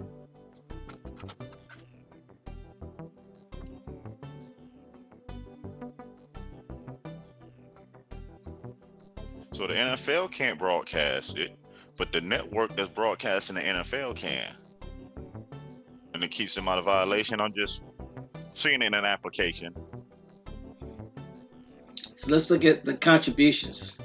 Contributions to 501c4 organizations are non-tax deductible as charitable donations unless the organization is either a volunteer, fire department, or veterans organization. Dues or contributions to 501c4 organizations may be deductible as a business expense under IRC Internal Revenue Code 162, although amounts paid for intervention or participation in a political campaign, direct lobbying, grassroots lobbying, and contact with certain federal officials are not deductible. 501c4 engages in a substantial number of these activities, then only the amount of the dues or contributions that can be attributed to other activities may be deductible as a business expense. Meaning that if it's going towards campaigning, then you can't deduct it. It's not tax. You're not tax exempt from it. You must pay taxes on it. The organization must provide a notice to its members containing a reasonable estimate of the amount related to lobbying and political campaign expenditures, or else it is subject to a proxy tax on its lobbying and political campaign expenditures. It must also state that contributions to the organizations are not deductible as a charitable contribution during fundraising. And the reason why they do this is because if you are donated to this 501c4, you need to tell them that I want all my money to go to the 501c4 and not to the donation portion. Because if not, then you won't be able to receive your tax deduction. The 501c4 organization is not required to disclose their donors publicly. Boom! Did y'all hear that? One more time for the crowd. The 501c4 organization is not required to disclose their donors publicly.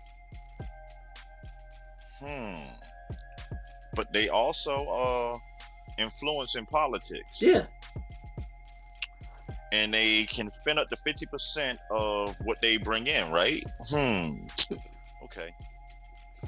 It says, with the exception of organizations that make independent expenditures as of 2018, the former complete lack of disclosure led to extensive use of the 501c4 provisions for organizations that are entirely involved in lobbying and has become controversial.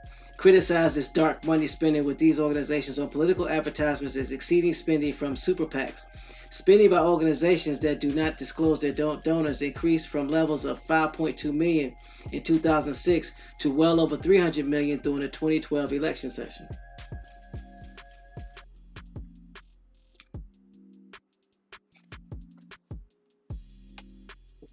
He said money laundering. Yeah, right in front of your eyes. But it's legal. Legal. They're just using the system that we complain about and want to get away from so bad. Every organization, including a 501c4 organization that expressly advocates the election or defeat of a particular political candidate and spends more than $250 during a calendar year, must disclose the name of each person who contributed more than $200 during the calendar year for the Federal Election Commission. That's if you are. It says it expressly advocates for the election or defeat of a particular political candidate. So you can't talk about defeating them or nothing like that, but you can basically have an ad, run something, You can't talk negative in a sense. Well, you can talk negative as long as you're not talking about defeating them. Yeah. Talk negative about their policies, where they stand. All right. Brain wheels just turning. The Federal Election Commission is required to enforce this provision based on a federal court decision in 2018. So yes, 501c4 entities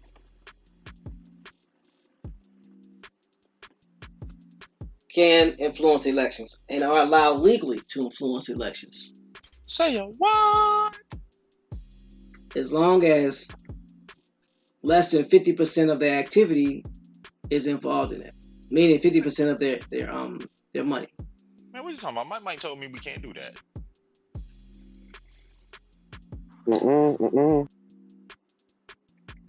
Pantera Anka says, so could we start a political party under 501c1 through 36? Now you're starting to ask the right questions. There you go. There are actually tribes that actually have political parties. Yep. Yeah. But people will tell you no, they're controlled by the government. The government got everybody under control. To answer your question, yes, you are allowed to start a political party under a 501c. But what about the government?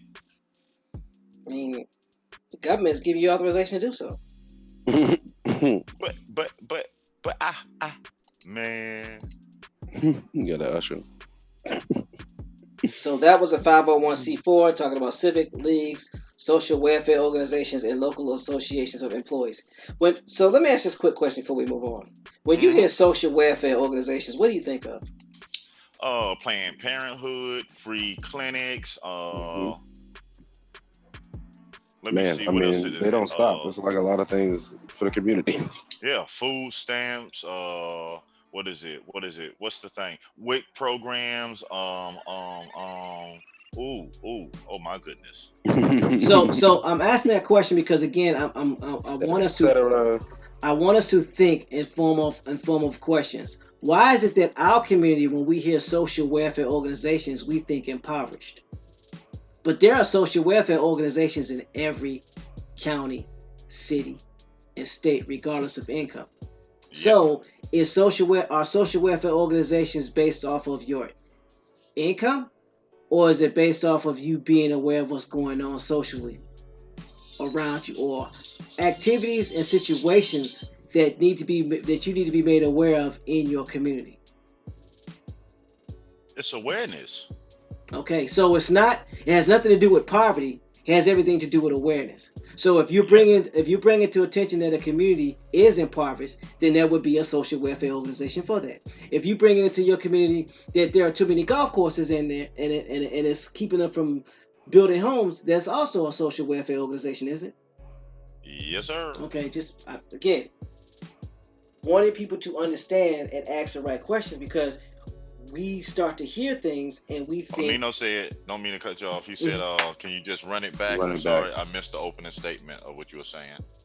I was saying, when it comes to social welfare organizations, why is it that our community looks at it from a standpoint of poverty?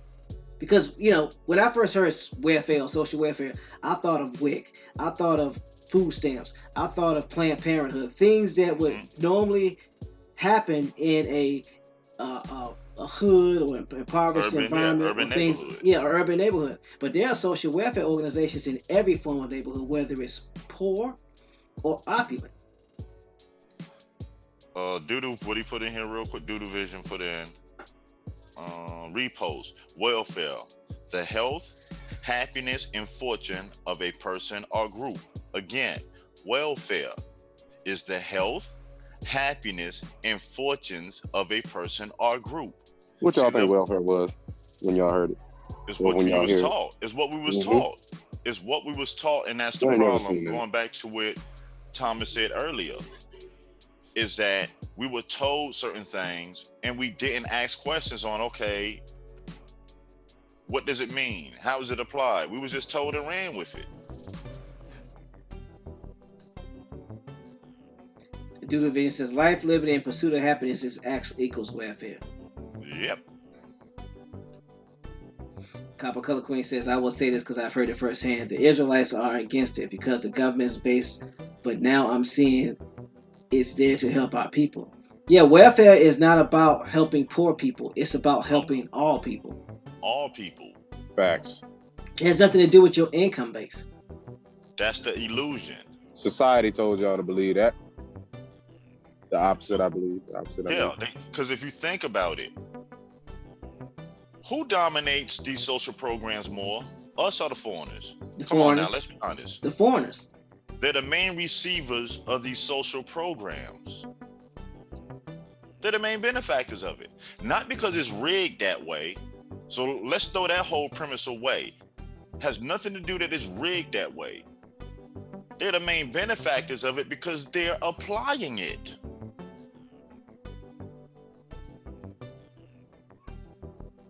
They're the ones that's applying it. We too busy looking at it like, man, social services, that mean I'm struggling. Has anyone ever wondered why? And I know many of us do, based off of what we were taught in the conscious community about the definition of words and how they place you under a spell. But have you ever thought about there are so many definitions for one word, and how depending on what class you're in will determine what word you use, basically meaning the same daggone thing? And Free brought up a good point. Welfare in our community is no different than subsidies in a wealthy community. Same thing. Same definition, different word. Mm-hmm. Really? Yep. So a wealthy company can receive subsidies, just like a single parent can receive WIC. And how Doodoo Vision just dropped in here again. HUD cannot discriminate against a person based on immigration status. So if they're going in and they're applying these resources and we're not, who should we be mad at again? Yeah, exactly. They're not going to discriminate on them. Why they going to discriminate on you? We just choose not to go in and apply it because we believe these stereotypes, so we don't go no further.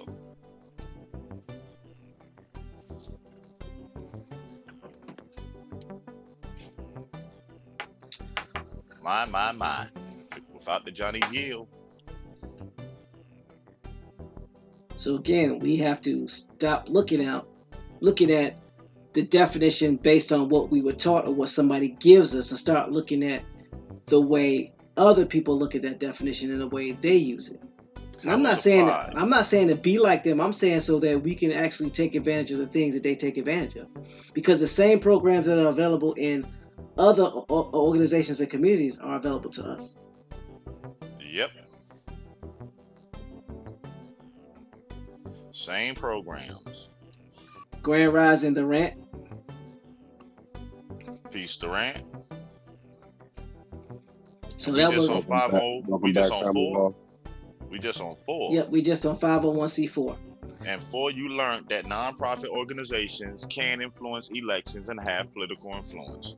Yep. And that's up to 50% of their income they can spend towards up it. Up to 49.99999. Okay, 49.9999% of their total income, right? Yeah. And they're allowed unlimited donations, yep. right? Mm-hmm. Okay. Hold on. So if somebody that was uber rich wanted to donate to one of these 501s. You mean like one of the Koch brothers? I'm sorry, go ahead. I mean, yeah, that's a great example. But they can donate as much as they want to this organization, and this organization then could have, a large amount of that 49% being greater than somebody else's political influence. Come on, man. I'm going. Think about it. You get some of these organizations.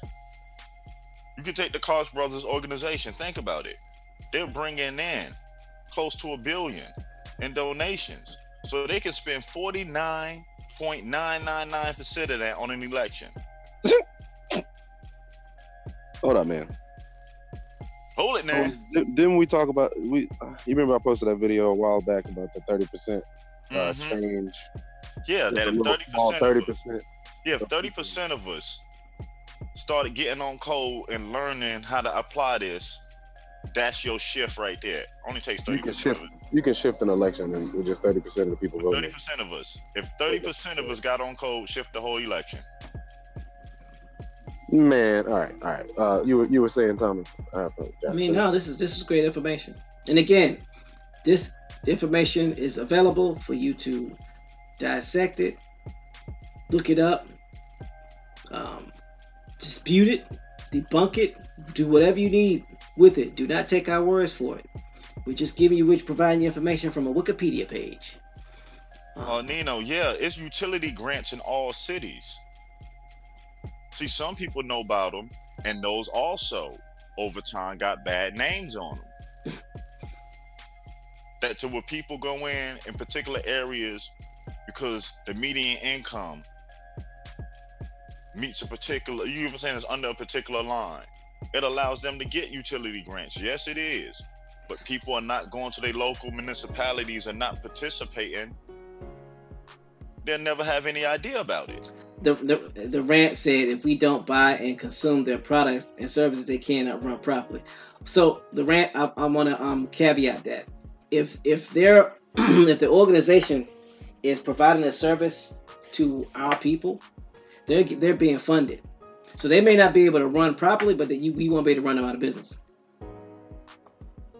9 times out of 10, because they're providing a service to our community, what will happen is there will be an investigation of what's happening, and they'll say, well, we need this, this, and this. And in many cases, and correct me if I'm wrong, Doodle Vision, they will get an increase in funding next year to provide the service that's needed. The offset. They get an increase in funding to offset what they lost.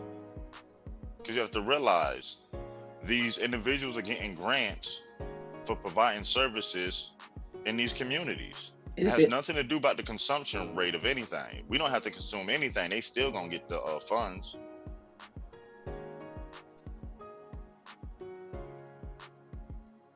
Doodle Vision says they get money. They get more money based on the number of participants. But also remember, the participants don't have to be us. They just have to listen to the key wording. They just had to be providing services to a particular area. So now you understand why people who don't look like you own the majority of the services that's in your community. Isn't a convenience store a service? It's called a convenient store. Ain't that a service, convenience? Yeah, because it's in between you and Walmart. It's in between you and Target. It's in between you and the mall. It's in between you and any other service. Oh, the rant asks, how can we mimic that? It's simple, or what we were saying before. Start getting back to business. That's why we're doing this on the 501c3 versus the tax exemption today, to start breaking down these misnomers on what a 501c is. That for too long, too many people have been giving it a black eye, been telling you misinformation about it, not realizing that's how they're dominating the game, because we're not applying it.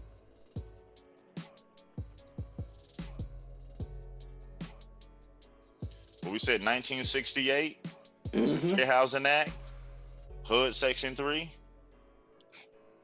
King got the check. Now we scared. We just got to cash it. What we scared for? Everybody else cashing your check, but they want free to be done. I pass. Doodle Vision says most of the convenience store owners are foreigners that provide a service to our community. They tapping in. Durant says, I have 8 businesses I'm cultivating for my children. If that's the case, Durant, then what needs to happen and what we should be doing to help your community is getting those businesses off the ground and seeing if you can access some of those HUD funds and also some of the state and local grants. Because if you're cultivating something for children, then and if all children can benefit from it, then you by law would be qualified to do so, to get that money, to get those grants.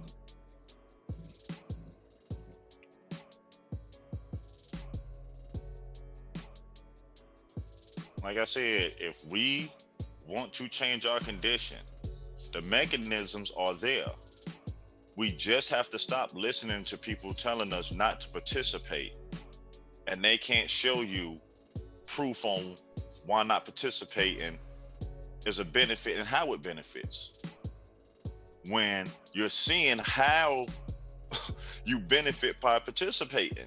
The reason why we're not controlling our communities and our neighborhoods because we're not participating in them. Just like this foreigner, and no disrespect to nobody, but just like this foreigner came and put this store in your neighborhood, by accessing these grants, guess what? You can put the store in your neighborhood. Pantera Onka asks, what qualifies as a service? Depends on what the area needs. Mm-hmm. Um, I might be in an area that has lack of transportation for children getting from one place to another. so that would be a service. That's a service. I might have an elderly population that needs to get back and forth to one place. That's a service. So Pantera, without trying to be evasive of the question, it depends on the needs. It depends on the needs of the area. And the reason why I say it like that is, so I'm gonna give you an example. Let's just say there's an elderly community where there are no children in the area. Well, transportation for children in that area would not be a service that would be needed. So therefore, there would be no funds available for it because it's not needed. So whatever the community needs will be determined. That would be one of the services that could be provided. So if there is a gap or there's something missing in that community and you provide a service, then you would be able to access those funds. Doodle Vision says Nipsey Hussle tapped into providing a service. Exactly. That's how he was able to get all that money. Most people don't realize that. Yeah, they thinking it's from this and this and this. No. Well, let's look at it from this way. Nino G says the weed man is tapped into is the weed man is a service provider. Well, let's look at it this way, Nino G. If there's a people in that, let's just say there's people in that that elderly community who are suffering from glaucoma, and in the state it's legal to have medicinal marijuana. If that weed man decided to go legit, he could get the funds, but he has to do it legally. Mm-hmm. Now you understand these medical weed dispensaries? Apply what you just said, think about it. You probably said it as a joke, or you could have been, or you probably know, but think about how they get started up now. Where you think the money in these grants come for them to be able to have government enforce products? They're getting grants for it, providing the service.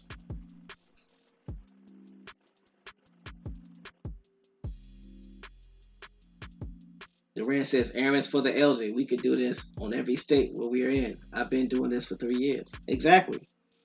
So, because you're providing that service, there are actually funds available for that. I'm sorry. Doodle Vision says, and the weed man can get funds to pay for armed security and transport the weed. Don't they do that at dispensaries? Legal dispensaries that's in partnership with the United States government? Yeah, they have. Yeah. Mm-hmm. We need to get Doodle Vision up in here because this is something that he knows a lot about. So if you got a chance, this is area, yeah. So if you got a chance, come on in. If not, we understand. I mean, seems like we're gonna be on this for a while, at least for the next couple of days. Mm-hmm. Because we're on 501c4, and I'm trying to make sure we answer everyone's questions and keep everybody up. So 501c5. G says, I'm serious about my question. Is there go get a grant, and what are criteria one has to meet? I know to network in the pro. Well, again, it depends on. You would actually have to talk to your local HUD 3 representative or your HUD representative. It's getting in contact with them. It's actually going out and meeting the people of your community, meeting the parties that's in your local government. He said he'll come in. Doodle Vision said he'll come in on part 2 tomorrow. Okay. I appreciate that. Yeah, because for everyone's area, like Thomas said, the services will be different. But the only way you're going to know is by contacting your local HUD representatives. Yep. And all areas have one. So, 501c5. With this link. Grand Rising Larissa Miller. We missed you too, sis. Glad to see you in here.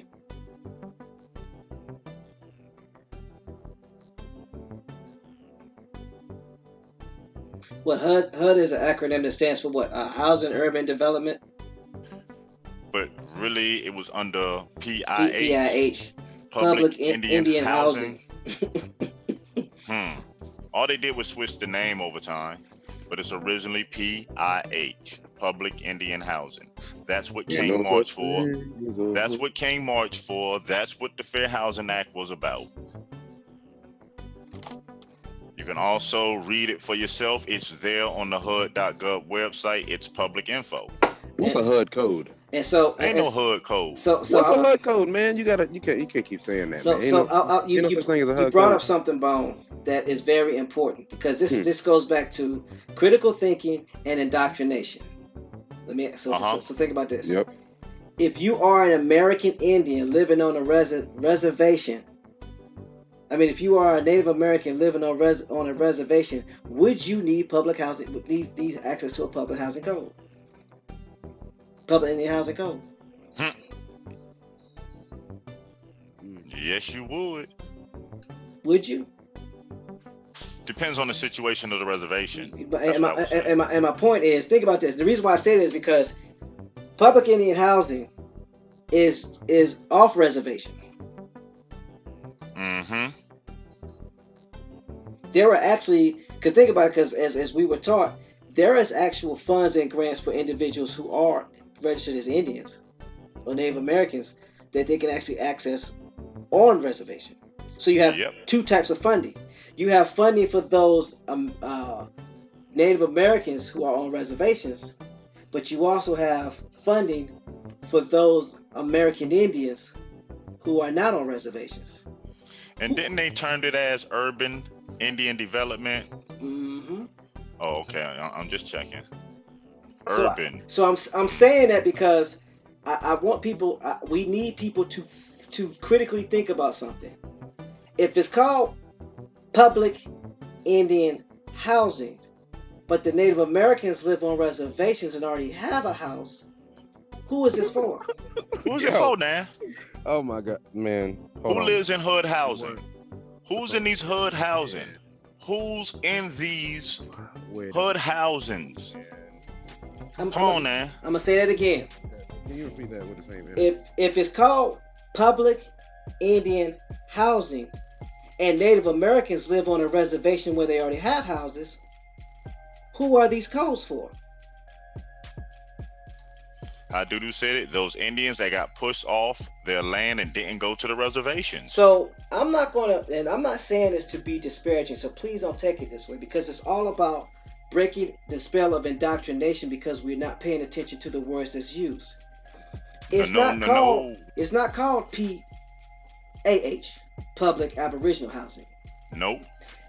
It's not called PAH, Public Autochthonous or Autochthonous Housing. Nope.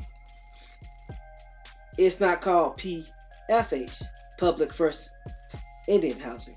Nope. Or Public First American Housing. No. It's called Public Indian Housing. But Pentora, how do you think gentrification takes place? With PIH. They're accessing it, we're not. Application.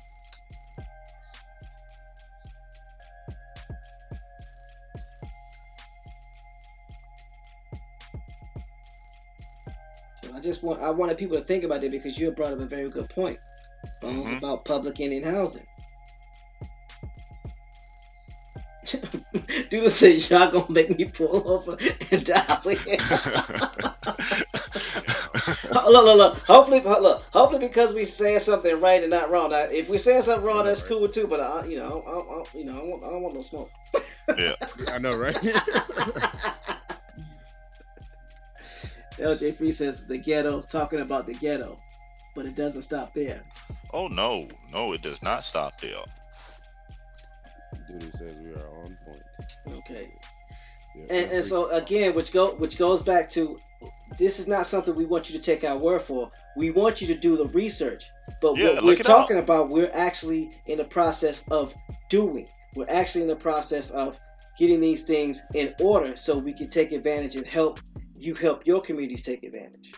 This is our mechanism, is how we're going to help you, help your communities, help your tribes, so we can become self-sufficient. Like Brother Thomas just said, this is what we're doing.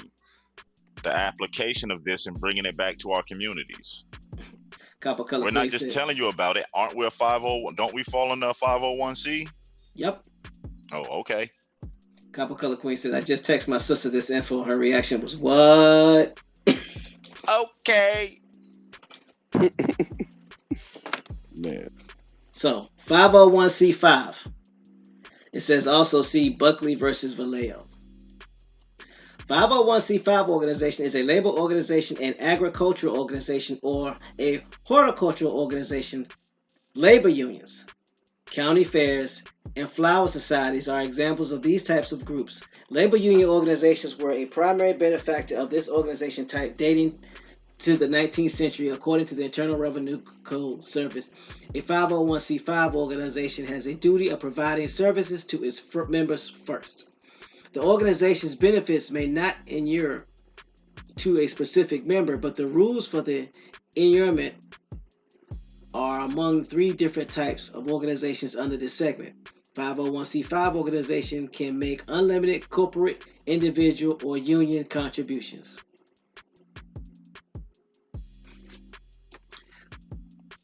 Alright. I see horticultural. Yeah. Alright, Pamela, I just posted it. So the first exempt for labor organization for corporate income tax was enacted as part of the Payne-Aldrich Tariff Act of 1909. Now, I wonder who that was.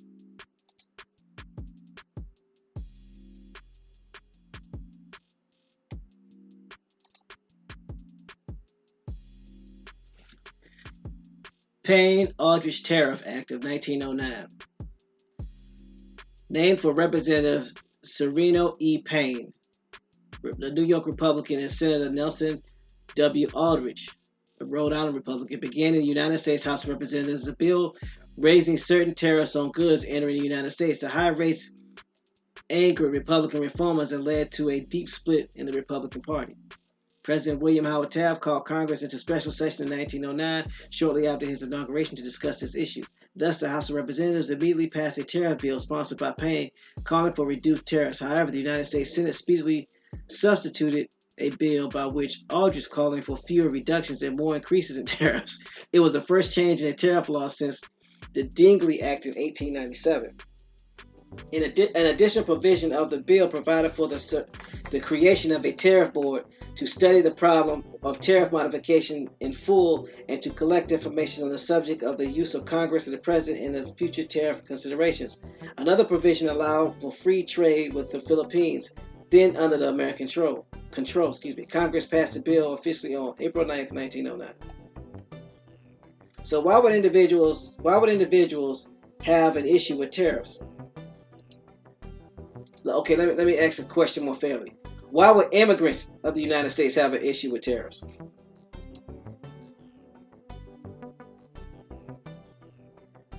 Because they're importing stuff from their country and they're being taxed increasingly, so it's hard for them to compete. That's why. Pantera said, horticulture for Nino's weed, man. Indigenous American Leo says unions funding unions. Now y'all are starting to get it and see how this game actually works. LJ Free says, awesome to hear that, sis. Copper Color Queen, increased success and ease to you, peace to you and yours and all you do. Keep us posted. Copper Color Queen says, import tax, exactly. Right, taxation on imported goods, because remember, a lot of people that came over here were immigrants, but there were goods and services over there that they didn't have over here. How do you think some of these people were able to get their foods over here? They didn't grow over here. They imported them. So in imported them, they opened up stores. Those stores allowed them to sell their food to their people in their community. But then you have these people having all these tariffs, which made it difficult for them to live. So they put a bill in order.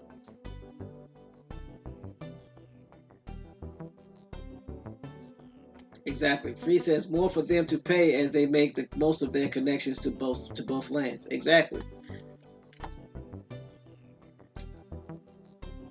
You know, again, like one of my mentors always told me, it's like it doesn't do you any good to play chess if you ain't on the right chessboard. Facts. If you're on a practice board, and never get in the game, you can't win. And something that's Free said I want to add on real quick is that they're connecting back to both lands. Some of us not even trying to connect back to one.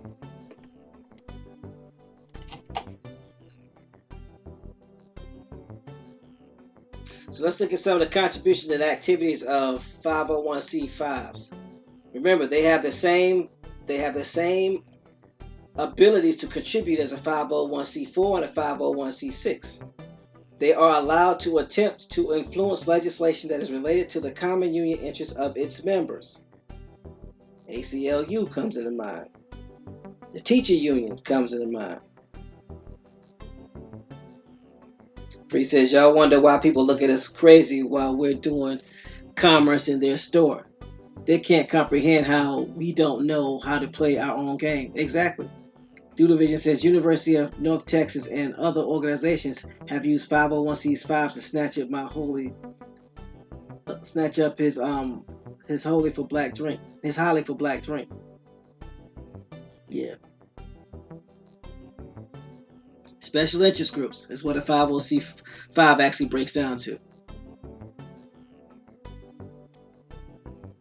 The 501c5 organizations can receive unlimited contributions from corporations, individuals, and labor unions. All other information, including the amount of contributions, the description of non-cash contributions, and any other information, is required to be made available for public inspection unless it clearly identifies the contributor. Hold on. It's important to read for clarification. It says all other information, including the amount of the contributions, the description of non-cash contributions, and any other information is required to be made available for the public inspection unless it clearly identifies the contributor. So what is that saying? You could put all the information in there except for the person that contributed. You could put how much they contributed. You could put any other information in, but you cannot put the contributor. Pantera Uncle, you're absolutely right. 501c5 sounds like election campaigns.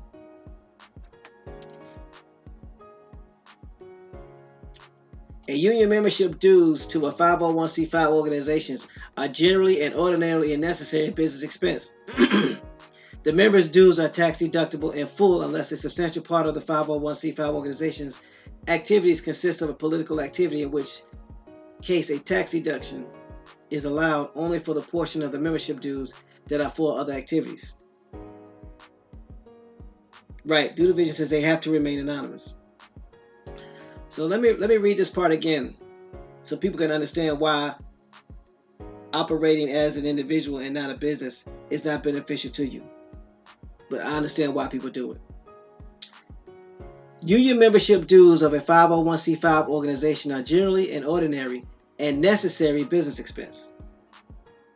The membership dues are tax deductible in full unless a substantial part of a 501c5 organization's activities consist of political activity, in which case a tax deduction is allowed only for the portion of the membership dues that are for the other activities. But hold up though. They'll never hit that because stating to the 501c4, they're only allowed to go to what, 49.99%? Mm-hmm. There's something that just stuck out. Because associations involved in fishing and seafood harvesting are having difficulties qualifying for reduced postal rates, in 1976, Congress established Internal Revenue Code's Section 501c5 to define agriculture as an art or science of cultivating land, harvesting crops or aquatic resources, or raising livestock. Every organization, including a 501c5 organization, that expressly advocates for the election or defeat of a particular political candidate and spends more than $250 during a calendar year, must disclose the name of each person who contributes more than $200 during the calendar year to the Federal Election Committee. The Federal Election Commission. The Federal Election Commission. The Federal Election Commission is required to enforce this provision based on federal court decision in 2018.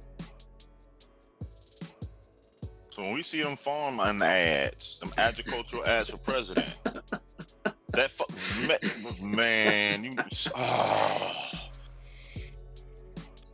I don't want to fight no more. Got milk commercials with political leaders.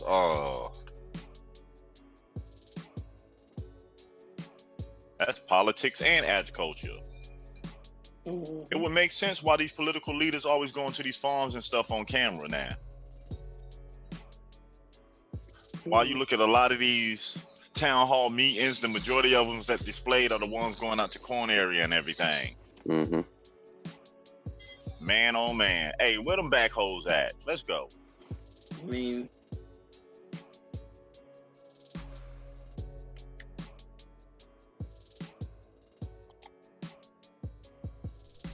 oh my.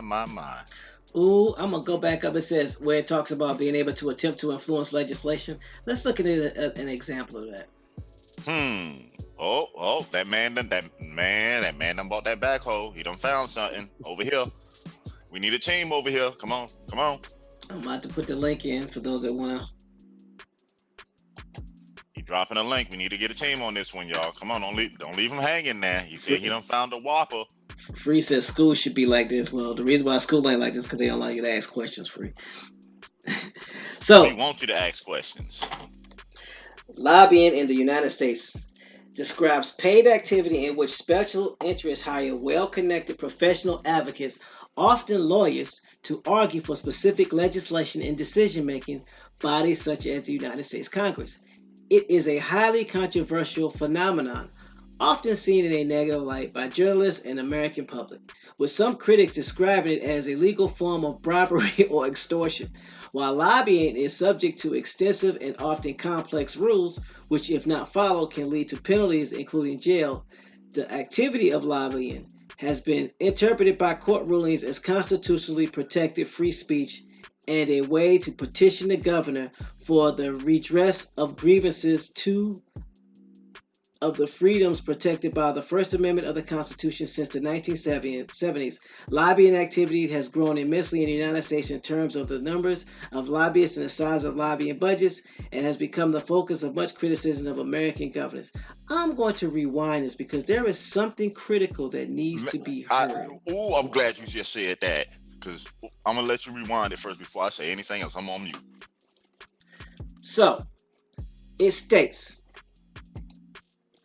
while lobbying is subject to extensive and often complex rules, which, if not followed, can lead to penalties, including jail, the activity of lobbying has been interpreted by the court's rulings as constitutionally protected free speech and a way to petition the government for the redress of grievances. All right, I'm glad that you said that. No. I'm glad that he said that. You know why that makes sense? Because it's nothing but business, y'all. Think about it. You're paying money. And because you're paying money, your governor has to listen to your issues and have to address your issues because you're playing the game.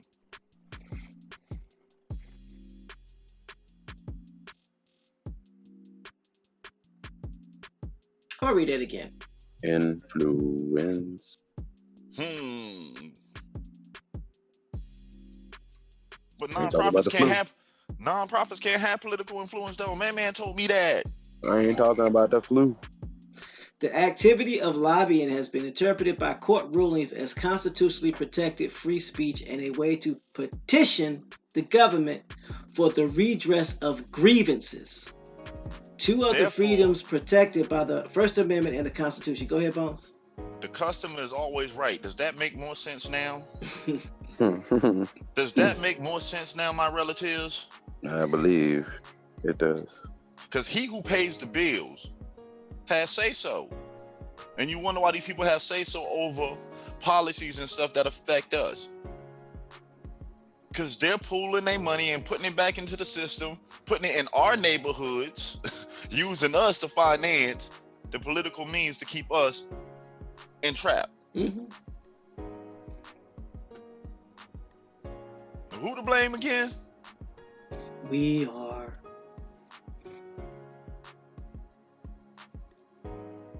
So the reason why it's a petition that's not done this way is ignored is because there is already a mechanism in place for people to petition the government for the redress of grievances.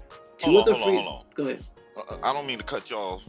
So people think that they can get an audience in front of a governor or a senator off a petition over somebody that's dumping 49.999% of their income into his campaign. That's what we thinking there? I'm just trying to get clarity for myself on this ideology, on this belief that I could be wrong now.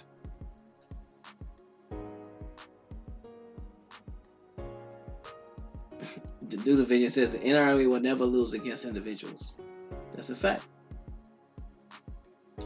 And just so you understand, it says well-connected advocates, often lawyers, argue for specific legislation and decision-making bodies such as the United States Congress. Do some research. Washington, D.C. has more lawyers per capita than any other place in the United States. Because what is a lobbyist again? Many times it's a lawyer. Oh, okay.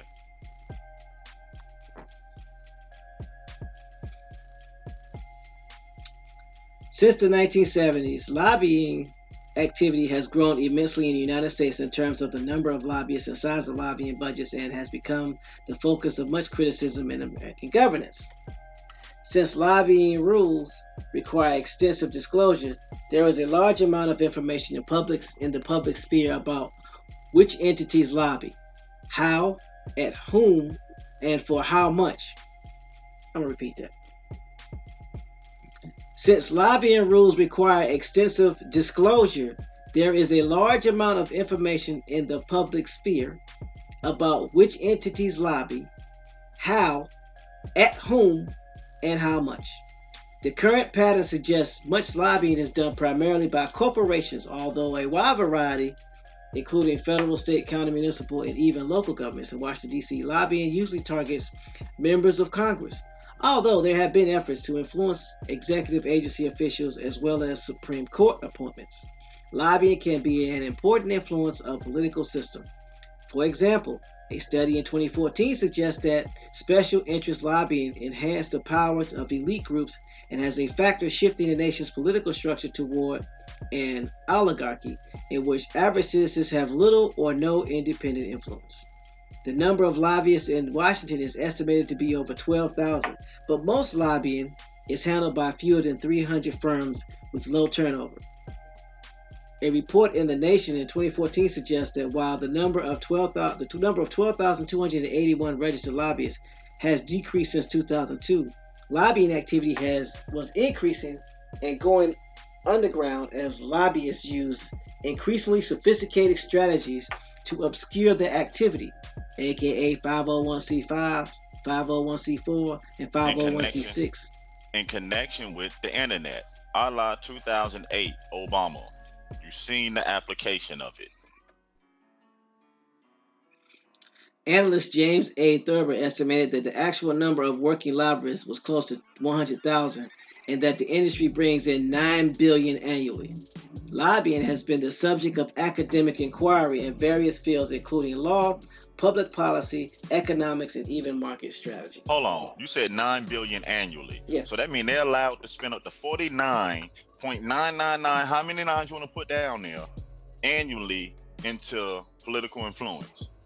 That's what we're saying, right? Mm-hmm. I'm making sure. $9 billion, and they're allowed to take 49.9999 and invest that into any political campaign they choose to. So basically what it boils down to is if you look at it in reverse mathematically, if they invested $9 billion, that means they was bringing a little over what 18 or 19.5 billion because they invested half of it. Mm-hmm. So Free says lobbyist equals a person who takes part in an organized attempt to influence legislation, e.g., industry lobbyists punish the government to undo decision. All government officials have to listen to you. That's what James says. Free says petition equals a formal written request, typically one signed by many people, appealing the authority with respect to a particular cause. Due Vision says legal redress. Free says also make or present formal requests to an authority with respect to a particular cause. And that's when Doodle says NRA will never lose again against an individual. And Doodle Vision says, so when we hear lobbyists, we think of people that work in hotels. That's a good one. So are things starting to make sense for everybody?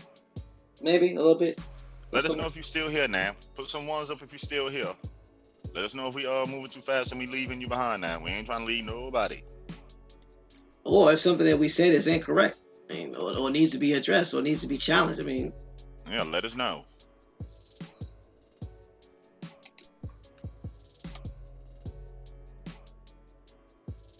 So those are your 501c5s. Just the 5s? Yeah, we just on 501c5s. We're not even halfway done yet. That's half of the thing about it. 1 through 5, that's woo. 1 through 5, you doing something. And think about it, these are multiple companies that they're partnering up with. Different 501c's that's partnering up with, taking advantage of different, oh my goodness. See, another misconception, and I know why. Oh, now let me rephrase it. I believe that many people are under the impression that the government controls 501c3s is because when people think of 501c3s, they think of government-funded 501c3 entities, meaning that if you're going to apply for a government-funded 501c3, meaning you have to follow their stipulations, which is true. That's if it's government-funded. Anything that's government-funded, you have to follow through their stipulations. If it's not government-funded, then you just have to follow the basic criteria, and as long as you follow the basic criteria, then you can collect as much money as you want to. Don't the majority of the high-ranking political figures have private non-profit foundations attached to them? Yeah. Oh, okay. We'll get to that later. They're called private foundations, not to be confused with public foundations. Whoa. Private foundations allow you to invest that money and put that money into an interest-bearing account, triple, double it, quadruple it, and then keep that money to that account. And as long as you pay 10% of that to some form of entity, i.e. a university. Which is another form of a 501c. Which is a nonprofit, which just makes it tax exempt. But anyway, that's a whole nother story. Yeah, we'll get there eventually. Buckle up.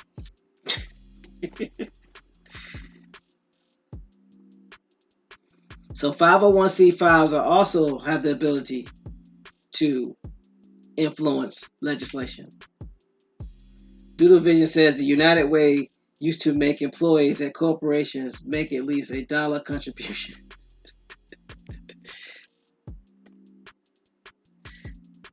David Corey says, speak on Colin Kaepernick again. Basically, Colin Kaepernick, so everybody had their ideology of why Colin Kaepernick did what he did, but no one spoke on the fact that the NFL was a 501c6, which has political influence and can spend up to 49.999% of his money on lobbying. Everybody was pontificating about it, but they gave you their perspective, but no one was bringing any facts. So people had this ideology while Colin Kaepernick was doing what he was doing, but no one ever took into account that this was a political move, not a social move.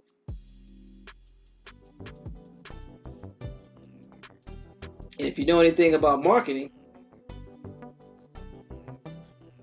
many times, free publicity is the best form of advertising. Grand Rising, Aboriginal Power. Peace, AP, Grand Rising. So, the Colin Kaepernick incident was a political move. Also, because a they got marketing paid move. for it. Yeah, Oh, yeah. marketing and political. They made money off of our people's emotion. Non-profit.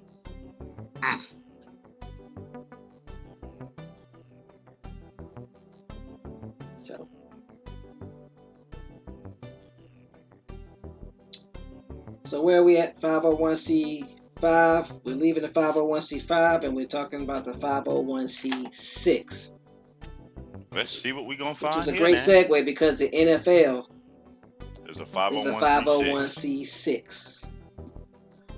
But you already knew that, didn't you? The NFL is non-profit, but what no sell I said he did bought a jersey. I ain't really just bought one, but you know what I'm talking about. Nah, I mean, Vern. So, 501c6, which is 3 numbers down from the 501c3 that everybody think is only a church, even though there are 8 activities, 7 outside of a church activity that can qualify you for a 501c3. Okay, y'all ready to buckle up? Hard hats on, hard hats, steel toe boots, picks and shovels swinging, dump trucks are coming. Porta potties been here since 6. A 501c6 organization is a business league, chambers of commerce like the United States Chamber of Commerce. Hold on, start over again. A business what? I'm going on mute. I'm a hush for this whole section here. Woo. No, say what you gotta say. A 501c6 organization is a business league, comma, chambers of commerce like the U.S. Chamber of Commerce, a real estate board, a board of trade, a professional football league, or an organization like the Edison Electric Institute and the Security Industry Association that are not organized for profit and no part of the net earnings goes to the benefit of any private shareholder or individual. So these private security firms that these politicians, let me hush. So I'm gonna read that again. 501c6 organization is a business league, comma, chambers of commerce like the U.S. Chamber of Commerce, a real estate board, a board of trade, a professional football league, or an organization like the Edison Electric Institute. What's the Edison Electric Institute? Oh boy, put them goggles on. They get messy. The Edison Electric Institute is the association that represents the U.S. investor-owned electric companies. Wait, what? One more time, please. One more time. I hope y'all please stop what you're doing. If you don't pay attention to nothing else, pay attention to this line right here. The Edison Electric Institute is the association that represents all U.S. investor-owned electric companies. Its members provide electricity for 220 million Americans, operate in 50 states and the District of Columbia, and directly employ more than 1 million workers. You trying to tell me I pay a light bill every month, and that's a non-profit organization? No. Your light bill company is part. Their owners are representatives of the Edison Electric Institute. It's an association, and it's a nonprofit that represents all investor-owned electric companies. So the electric companies have a nonprofit called the Edison Electric Institute, just like all NFL owners. So by default, go ahead. The electric company can give a charitable donation to the Edison Institute, becoming tax deductible. Yep. Oh, okay. Follow them breadcrumbs, y'all. Talk about my bill money. The Edison Electric Institute, or the EEI, has 70 international electric companies as affiliate members and 250 industry suppliers and related organizations as associate members. The EEI has 70 international electric companies as affiliate members. International? Yeah, international. That's what it means. And They don't went abroad? Yeah. And 250 industry suppliers as related organizations as associate members. That basically means affiliate members and associate members pay dues to the EEI. EEEIO. Some members of the Edison Electric Institute are investor-owned utility companies, meaning that they are privately held companies that supply power and electricity to businesses and consumers. Some of the large members include Alliant Energy, American Electric Power, Berkshire Hathaway Energy, CenterPoint Energy, CMS Energy, Consolidated Edison, Duke Energy, Entergy Corporation, First Energy, PG&E Corporation, Southern Company, XL Energy. Nino Brown said, Nino Brown. Nino. Nino said, wait, they recycle money through each other's charitable organizations. Hey, no sellout. We got to see what we can do to get this man his own construction crew, man. He digging. He over there working. He digging. He be the supervisor of his own squad. There you go, Nino. Now we talking. Nino, you ever seen iRobot? You asking the right questions. You asking the right questions there. You asking the right questions. Get that man a team with shovelers. He finally got it. Mm-hmm. Think about it, Nino. We just at 6. It gets deeper. Nino, you might have heard Thomas also say something like this months ago. And ain't nobody asked him about it. So we was like, we just gonna roll it out and just do step by step. So there be no misconfusion once this one get. Yeah, I was greeted with lots of we some agents. Yeah, I was told things. No one ever asked me questions. I was just, Yeah. People wanted to argue. In the room. No, let's go. Okay. Man, you CEO, top cop. So Doodle Vision in chief. So Doodle Vision says someone I know has a high-ranking official with the National Association of Housing Representative and Redevelopment Officials, NARO, which is a 501c6 organization. Yeah. Nah. The National Association of Realtors and Brokers is also a 501c6, which is an organization I sit on the board as a trustee, as a treasurer. So yeah, watch your mouth now. Yeah, I'm familiar with 501c6. So let's talk about 2017 tax cut. The Tax Cuts and Jobs Act, the largest tax overhaul in 30 years, was passed by Congress and signed by President Donald Trump at the end of 2017.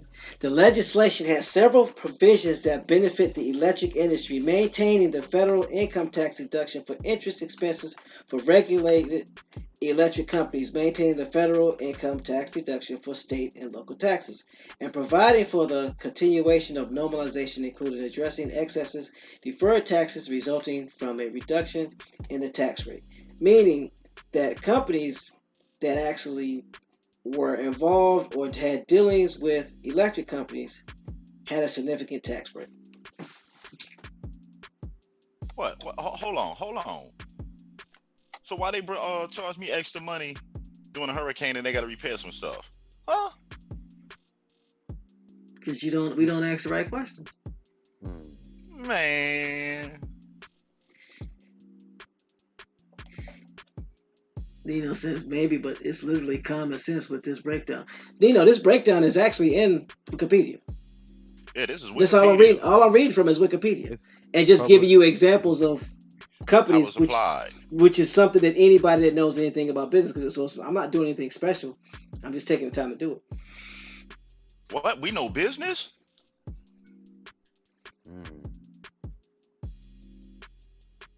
So David, now you're looking at Now you looking at, now you get conspiratorial. I mean, I know you're joking. He said, so we really don't owe these electric bills. It's so when people talk about fiat currency and money not being real, it's all about redirecting it's all about redirecting current or currency.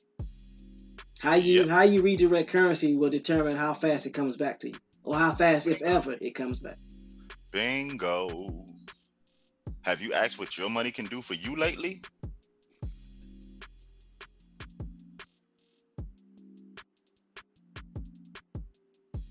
Dudu said, who's on that line?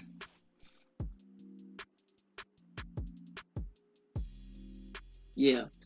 You know, Jesus said value is intangible. That's what MS mean when they saying it ain't real. They don't get it though. We got to stop hearing something and running with it without investigating it thoroughly. Leave no stone unturned.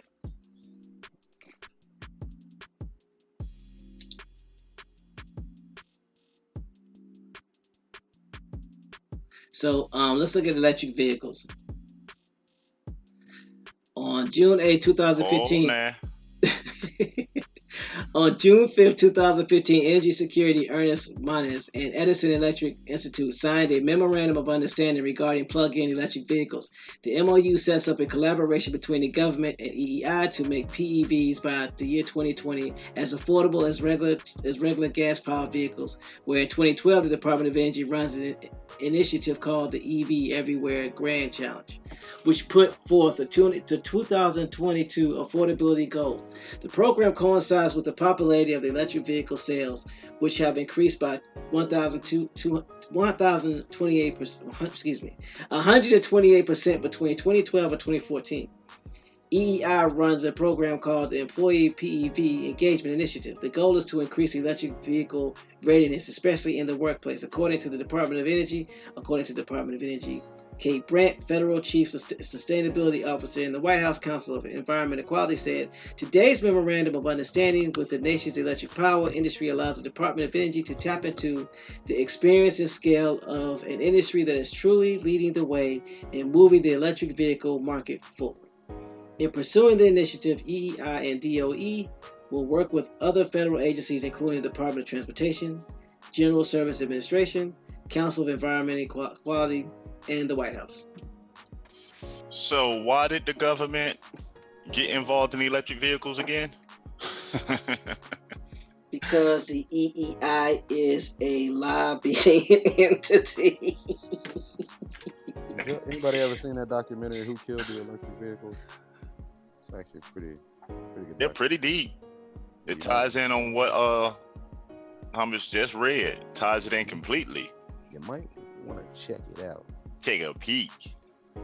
How David Corey said, who's that peeping in my windows, pal? No back to now. Dudu said, ask the right question and the gatekeepers will let you in or leave their post. What's the riddle to Sphinx? Ask the right question.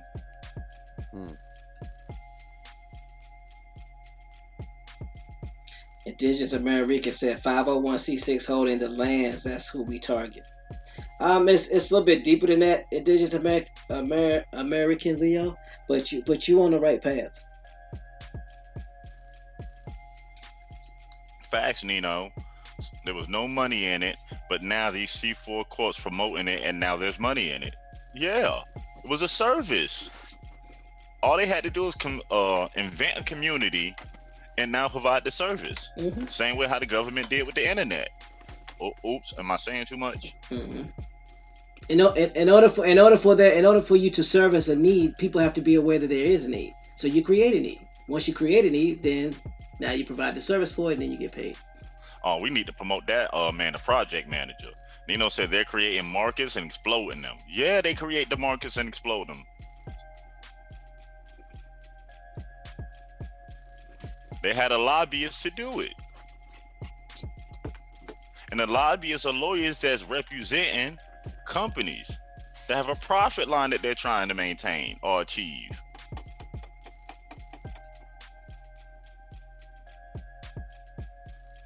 So That's it for the Edison Electric Institute. That's not it, but that's all we're gonna go for now because I just wanted to give you a little bit of it, something to think about. There's a lot to deal with as far as the reading about it. I gotta read this part. Anybody remember? Anybody remember? Extra credit. Anybody remember Hurricane Maria? Didn't need. Let me hush. After Hurricane Maria hit the island of Puerto Rico in 2017, the federal government invested $3.2 billion into restoring the island's power grid. The Edison Electric Institute deployed Carlos D. Torres, a retired vice president of Consolidated Edison, to Puerto Rico to coordinate storm rebuilding to the power grid. Subsequently, Torres was appointed by Governor Ricardo Rossello as a coordinator for storm restoration. So what do you think is going to happen now in Puerto Rico? Puerto Rico. They went down there and they built the electric grid. Didn't they go over to Iraq and do the same thing? Mm-hmm. Afghanistan. Mm-hmm. Whenever there's a natural disaster, they're there. My. Grand Rising Copper Indio. Peace, Copper Indio. Glad you made it.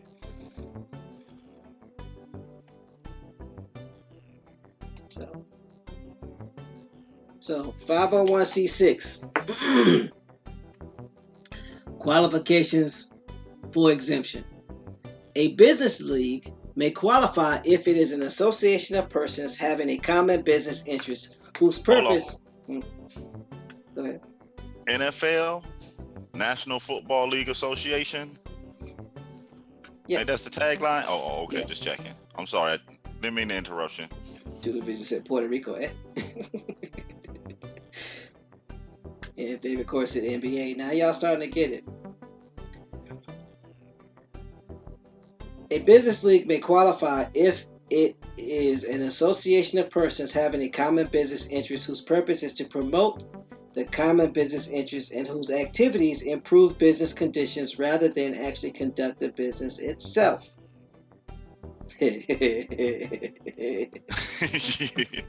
Now this NFL has a commissioner, has a board, and it's made up of members who are team owners. Okay, I'm gonna leave it there. Now, Nino said, wait, what about Puerto Rico? Nino, I was reading in Puerto Rico, the EEI sent a representative down there to oversee the rebuilding of the electric grid in Puerto Rico. And then he got put on the board in Puerto Rico. So what we're going to be assuming, and I'm using air quotes, is that there will be some American electric companies, because Puerto Rico is a territory of the United States. There will be some electric companies taking advantage of HUD 3 because they're providing a service to the Puerto Rican population. And that is how that works. Yeah, safe travels, Copper Indio. So hopefully that answers your question. Now this NFL thing. Oh yeah, NFL. Let's talk about that. So it says members of this organization must be of a same trade, business, occupation, or profession in order to qualify. A la owning of a stadium. A chamber of commerce or board of trade would qualify for similar reasons, except that they may promote the common economic interests of all commercial enterprises in a given trade or community. That's very broad. Nino G says we still on 6. We still on 6. Yeah, we probably say 7 for tomorrow rising. Depends on how TMH is feeling. An association would not qualify if its principal activities consist of securing benefits and performing particular services for members. An association that promotes the common interests of certain hobbyists I guess they may mean lobbyists, would not qualify because the Internal Service Revenue Code does not consider, oh no, hobbyists, they're talking about hobbyists, okay, does not consider hobbies to be activities conducted as business. An organization whose primary activity is advertising the products or services of its members does not qualify because the organization is performing a service for its members rather than promoting common interests. If an organization's primary activity is advertising the products or services of its members' industry as a whole, however, the organization will generally qualify if it also performs other services for its members.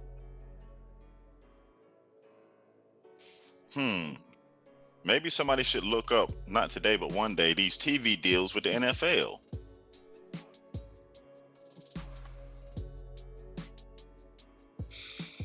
Contributions and activities.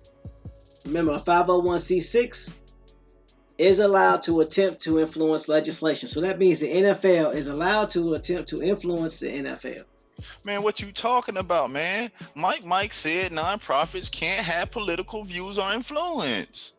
I ain't the one that gossip. You ain't heard that from me. You telling me Mike told me wrong?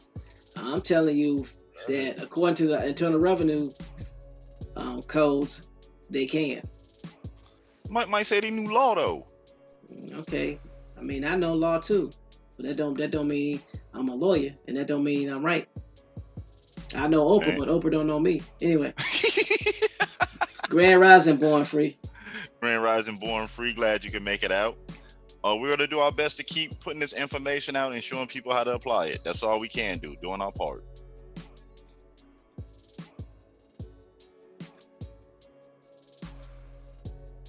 So,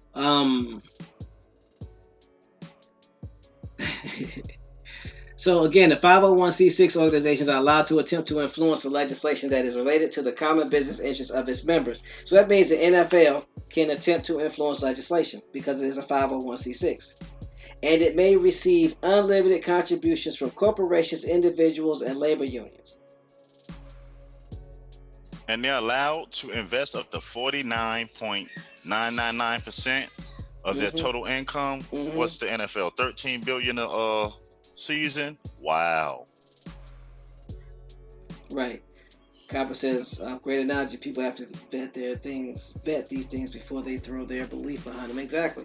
I'm just providing information. I'm trying to give you an analogy so it makes sense. That's all we're doing here. So show you how they apply it. Right. So the NFL can put half of the money that is earned into being behind the candidate or divide it between both candidates, because you know they can do that, right? Yes, they can. The name and addresses of contributors are not required to be made available for public inspection. NFL team owners endorse political candidates. Ain't a lot of these rallies and stuff holding particular football stadiums, a la Jerry Jones. Oh, okay. Born Free, you're exactly right. They said this is how they make their chess moves. Exactly. Yes. Get that man a construction team of his own too. What we got to do to get this done? No sell out. Yeah, they digging. I mean, but that's the thing. You ask the right questions, you're gonna get the keys. And I don't hold the keys. I'm just. You got the keys. You got the keys. I just present the door. You open it with the key, which is the question. Okay. Like I said, organizations may receive unlimited contributions from corporations, individuals, and labor unions, with the exception of the 501c6 organization that makes independent expenditures. In all other information, including the amount of the contributions, the description of the non-cash contributions, and any other information is required to be made available for public inspection unless it's clearly identified as a contributor. So they can tell you the what, when, where, and why, but they cannot, or they are not required to tell you the who. Now, here is something that I glossed over and wasn't paying attention to, but it makes sense now. For those business owners that are members of a Chamber of Commerce, it says the U.S. Chamber of Commerce is a large political spender, and Freedom Partners used its status as a 501c6 organization to raise and distribute over $250 million during the 2012 election campaign without disclosing its donors. The group's existence was not publicly known until nearly a year after the election.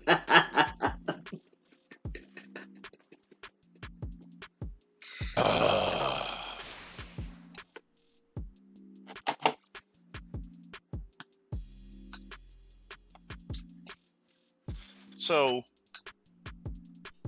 when No Sellout went to go buy that jersey, there's a good chance that the money that he used to buy that jersey with is the same money that's used for the political candidate that don't want him to achieve anything. Hold up, man. Hold up. It's possible. Are you serious? But we don't know no name. So basically we don't know. Don't make me pull up LeBron and leave in Cleveland. So your home, that team you represent every Saturday and Sunday, giving your time and money to, could be the same instrument that's trying to remove you? Say it ain't so. Say it ain't so. We've always been paying for our own demise, man. That's what we do.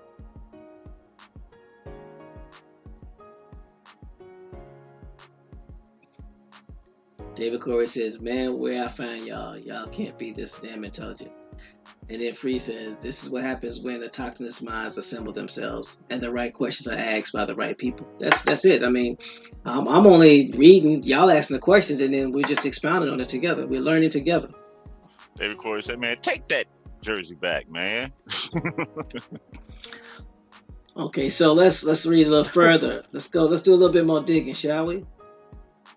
Business members' dues paid to a 501c6 organization are generally an ordinary and necessary business expense. The membership dues of a are tax deductible in full unless a substantial part of the 501c6 organization's activities consist of political activity, in which case a tax deduction is allowed only for the portion of the members' dues that are for other activities. So the dues to be a part of the NFL are high. To apply the application, and this is found in the NFL's bylaws. It's a 292-page bylaw and constitution for the NFL that got put together in 1970. But to apply for ownership, this application is $250,000 for a piece of paper. Now, if you get turned down, they give it back. But to apply, it's $250,000. And that's an application fee. Ow. Copy Andio said NFL. Politicians equal King Rook Castleman. Bingo.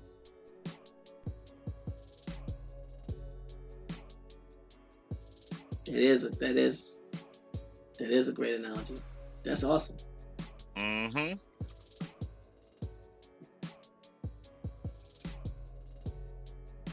Because y'all remember the Tom Brady situation. Then Brady tried to take that case to the Supreme Court. He sure did. And they told him we will not review it because you have voted on who your representative is and who your arbitrator is. So because of that, we're not authorized to do anything. We're not going to mess with a mechanism that's already in place and has all the questions answered. Don't believe me? Check it out. The Supreme Court could not touch the NFL Constitution? Nope. Say a what? I mean, they could, but there was no reason for them to.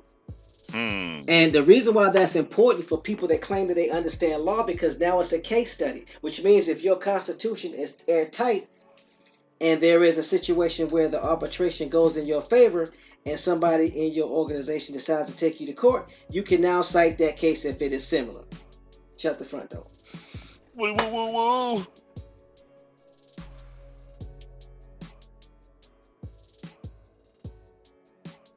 You gotta realize that Brady doesn't have a constitution and bylaws, but the NFL is the Players Union, which is its own separate entity, its own separate nonprofit entity. Remember, that would be a 501c5.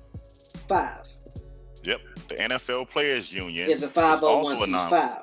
A nonprofit working with a nonprofit working with nonprofits. So, because of that, they have their own bylaws, they have their own constitution. They vote on their own directors. And when there is a negotiation, contract negotiation, the representatives from the players, the NFL Players Union, and the representatives from the owner, the representative from the NFL teams, the NFL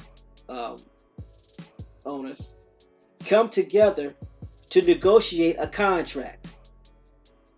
One of the things that allowed them to move forward, because both sides agreed, because their representatives, sound familiar, agreed, was that Roger Goodell would be the arbitrator and his decision would not be challenged. TMH, hold on. Why does that sound like the way the United States government is ran and set up? Because that is the way the United States government is ran and set up. Oh my goodness. The same way our ancestors set up their entities. Oh, you said that again? Say that one more time, that last part. The same way our ancestors set up their entities. All they did was copy what our ancestors did and what are doing. So for those of you saying that these non-profit entities, these constitutions, these bylaws are their systems, you're lying. I can prove you're lying. Can you prove what I'm saying is not true? I'll wait. Prove it. Where that proof at though? I'm gonna wait with you, just in case you get lonely. I'm right here, bro. Where that proof at though? He said Bones. The freak said Bones called for the ground crew. All boots on the ground.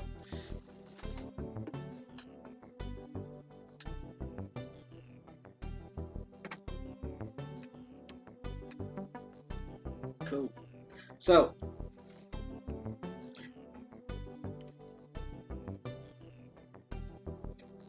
Indigenous American Leo, a 501c6 is an association that represents the best interests of the individuals that share a common interest. So basically, they're like a form of lobbyist group.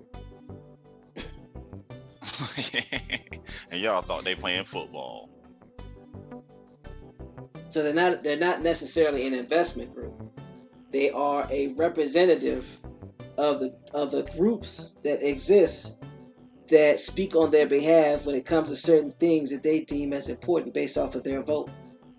Hold on, so you mean they use football, an entertaining sport, to hijack people on Sunday just to get these finances from the concession stands, the TV rights, the jerseys, the uniforms, the tickets, and turn around and dump it in politics?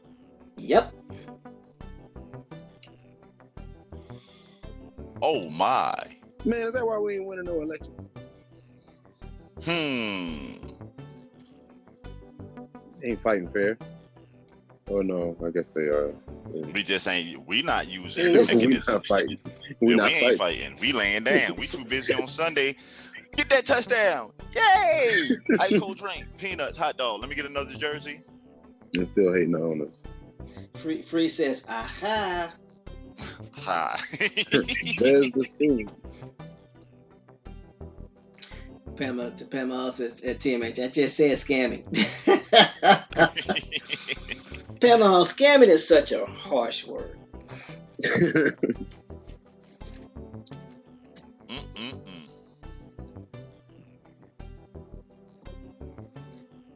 We would say scamming, they would say organization with a representation for a cause to benefit those of that representational organization. They have a committee to represent them in layman's terms. We don't. Representation. Pamela says, no, call it like it is. Again, the same, two different words can have the same definition, but based on the demographics, we view it differently. Yeah, because we were taught to view it as scamming. The thing is, what we got to remember is, we participate in this willingly. Don't nobody put no gun to your head to support no sports teams. Nobody coming in your house holding your children hostage if you don't watch the NFL or NBA. We willingly do these things. She said they're scamming us. It's the difference between a loophole. No, I'm gonna give you an example. It's the difference between a loophole and an incentive. They mean the same Yep. thing. It's just the Uh-huh. person that doesn't be the person that doesn't know how to take advantage of the incentive causes a loophole. Loophole. That's it. I think you better let it go. Yeah, because we're looking at the scamming because we were never taught how to apply it and how to use it. But then the deeper and deeper we dig through this, you're going to realize this is how business is ran. This is how our ancestors set up tribes and their businesses. Because this is nothing but our ancestor system with somebody else running it. Everything is Tribes- run on committees. I'm sorry. Go ahead, Bones. Yeah, tribes to this day are still set up and ran this way. What do you think it is when they tell you they had a council of mothers that picked the chief? And then they had that council answer to members or the people of the community. That's no different than the company or the government. It's the same structure.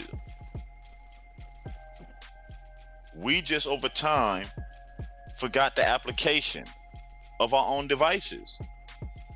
Because like we learned through alcohol and other foreign things that we got addicted to and started trading our old ways for, we don't use it anymore. And like TMA said, we allowed somebody to teach us, don't ask questions, just answer. So we never once thought to be like, hold on, why is the NFL making all this money, but all the stadiums are built around our communities? Born Free said the whole system sounds like a giant Ponzi scheme. I could try to paint a different picture for you if you allow me to. Before there was currency, we had tribes, and every tribe had committees. You had committees that was responsible for growing the food. You had committees that was responsible for cultivating the food. You had committees that was responsible for raising the children. You had committees that was responsible for hunting. You had committees that was responsible for fishing. You had committees that was responsible for everything. And then within that committee of tribe, they had committees that were dealing with other tribes who then had committees to do what? Share resources. Business. What happens is the Europeans came over, saw how we was running our committees and our business, injected themselves in, took over the resources, replaced the resources with currency, and this is the system that we have today. And in the meantime, they kicked us out. Bingo. Like Copy Indio said, it's like we built Voltron and got the Robies operating it. Like that analogy there, my brother. That's big. But the thing about it is we have the opportunity to walk right back through that same door and participate and win in this game we call life. They didn't lock the door. They can't lock the door. Because if they lock the door, then their descendants can't get in. Mm-hmm. Yeah, the door never be locked. It's getting the keys and be willing to apply it. Now, what they can apply do, it the right way. Then what they can do is just distract you.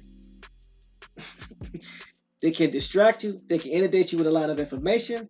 They can have people that look like us tell us that you don't want to do that or you're an agent. They can distract you, but they can't keep you from actually physically doing it.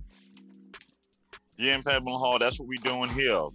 But we know we have to go through the steps so people can have a better understanding what a 501c is. Because like we said, it's been years and years of misinformation out there. You got the majority of our people not willing to listen, to take the time to investigate, to find out what it really is. They're letting somebody else tell them. See, at the end of the day, the reason why it's important to get back to your tribe, because, and these 501c's break it down beautifully. No one knows everything, but you can have a committee that's dedicated to be a master at one thing. And as that committee is a master at one thing, then the representatives know that they can have full confidence in knowing that they're going to be protected. But that means you have to have a team.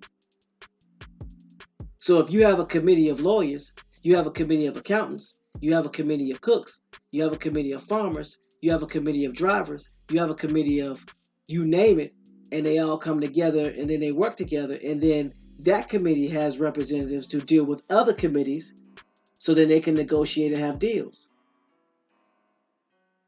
That's all this is. It's a system of committees That's it. for currency exchange, aka resource exchange, which is what we were doing before currency was invented. Exactly. Let's go back to what we call the Iroquois. Why were they running Indians off a particular land? To do what? You To control the resources. fur trade, Right, the it's a resource. resources. Indian tribes started fighting Indian tribes for control of the commerce. They found a group of people to where resources that we always had, that we just basically used, became valuable to somebody. Some of us know this as supply and demand. If the demand for something becomes high, doesn't it become valuable all of a sudden? Something that yesterday that you didn't care about was just an animal running around, now it became a commodity to dominate a system with. And that is the reason why it's very difficult for you to be an individual or a rogue system in an entity that's already put in place. Because if you think about everything from a macro standpoint, currency, whether it's current, whether it's water current or whether it's electrical current, has a system. And if that system is not ran properly, then it messes everything up.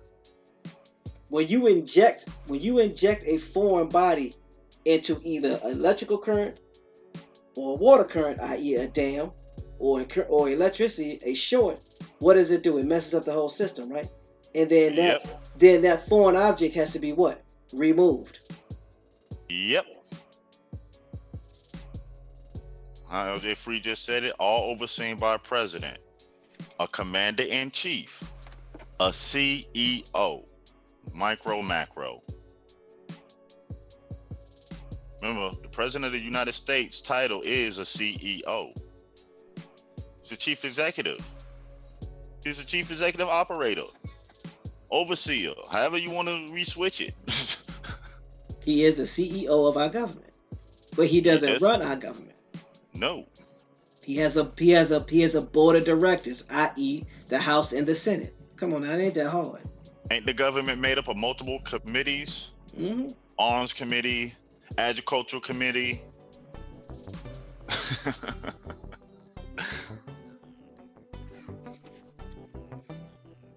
Same thing. They just made you hate it so much. They made you hate yourselves. They made us hate ourselves and our past so much that we spend the majority of our lives running from it and wonder why we can't get up out of this hole. It's because we're turning our backs on the system that our ancestors designed and keep trying to do it over and over and over again and wondering why we can't get out of this situation. So let's look at it from this perspective, if you choose. If I'm telling you that you hate yourself because of what you call yourself, but yet I don't let you get, or I don't want you to, let me rephrase this. Is it easier, are you hating yourself because of what you do or because of what you say? So I'm going to give you a case in point. Depending on what conscious movement you're talking about, the term black can either be a good thing or a bad thing, right? Some people say you don't want to use black because you hate yourself. Some people say you want to use black because you hate yourself. But at the end of the day, if the person that's defined themselves as black or non-black is not participating in the system that their ancestors created, aren't both of them hating themselves? Because it's not about what you say, it's about what you do. Done. So if you're not doing what your ancestors did because you didn't like what your ancestors did, that means you don't like your ancestors, ergo, therefore, you don't like yourself. So by not following your ancestors' ways, you're creating new ways, therefore means you hate yourself. So you want to be somebody else. And let's rewind time real quick, if I may. Let's go back to what they identify as Black Wall Street. Because people like to be proud about that moment in the early 1900s of what our ancestors did. But why we gonna gloss over the fact that they didn't leave the system to do it, that they used the system and made all that wealth to the point that this area made enough finances to rival the United States income at this time? Come on, man. Them ancestors from the North Carolina area, the Oklahoma area, they didn't invent anything new.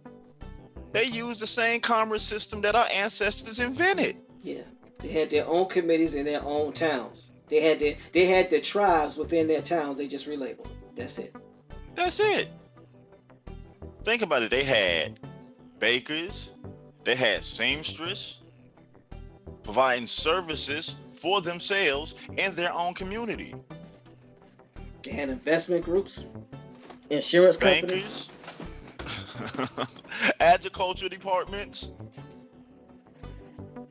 And that's all we're saying right now, is that if the same system is still here, and there's documented proof that every time that we got on code, we accomplished it. What are we debating over again?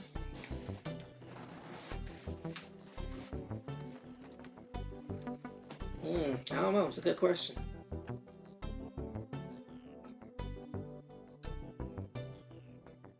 So if someone tells you that they love themselves and they love their ancestors, but they do nothing that resembles their ancestors, then do they really love themselves?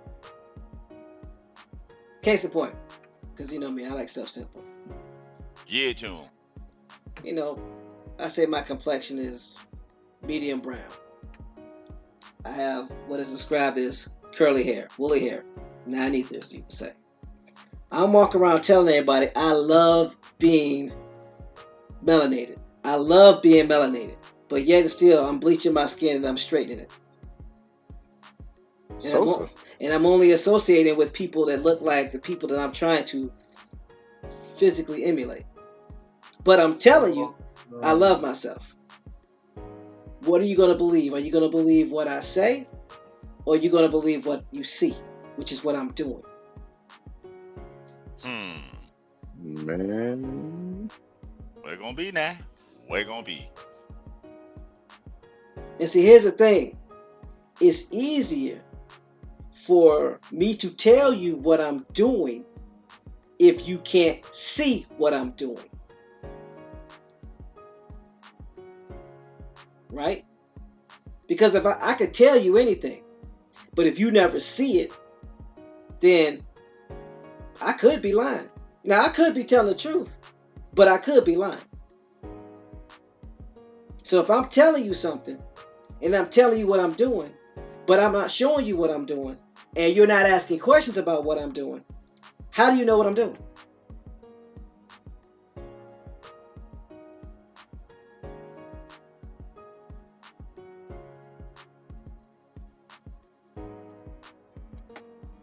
Just something to think about.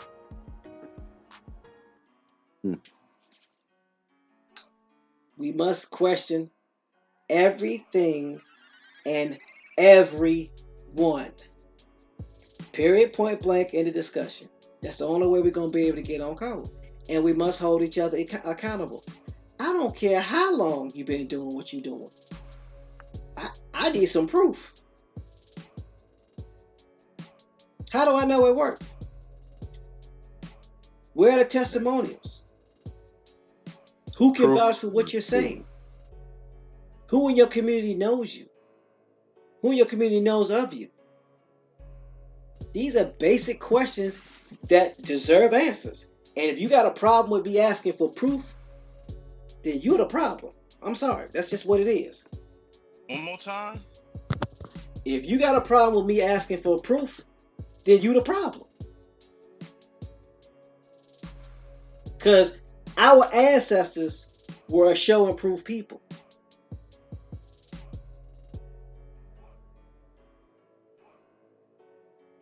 You know, we used to sling them arrows.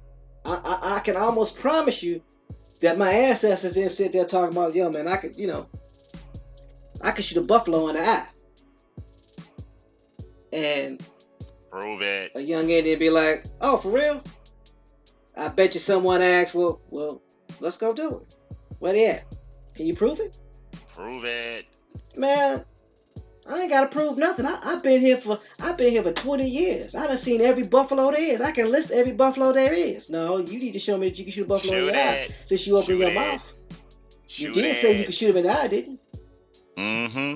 Show me. Shoot I it. mean, you got your bows, you got your arrows. So you gonna shoot or you gonna shut up? Which one you gonna do? Shoot it. So my question is, for those that like to do all this talking and don't want to show nothing, either you gonna shoot or you gonna shut up. Because people are starting to understand that it's not about what you say, it's about what you do. They say proof is a problem. Proof is a problem. Premiering at the Sundance after the census. Yeah. Is that an A2 production? Yeah, that's not a movement nor a nonprofit. I'm sorry. Yeah. You got me with that one.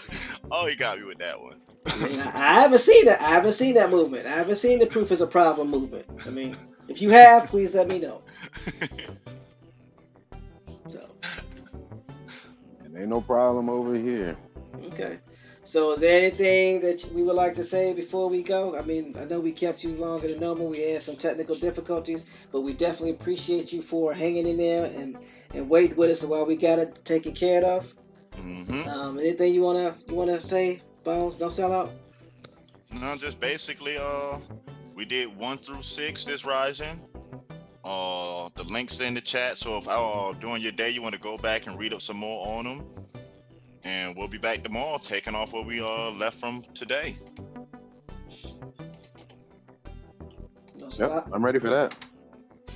I'm just gonna drop the website and the email in the chat. Y'all have a great grand day. All right now. We'll be talking to y'all soon.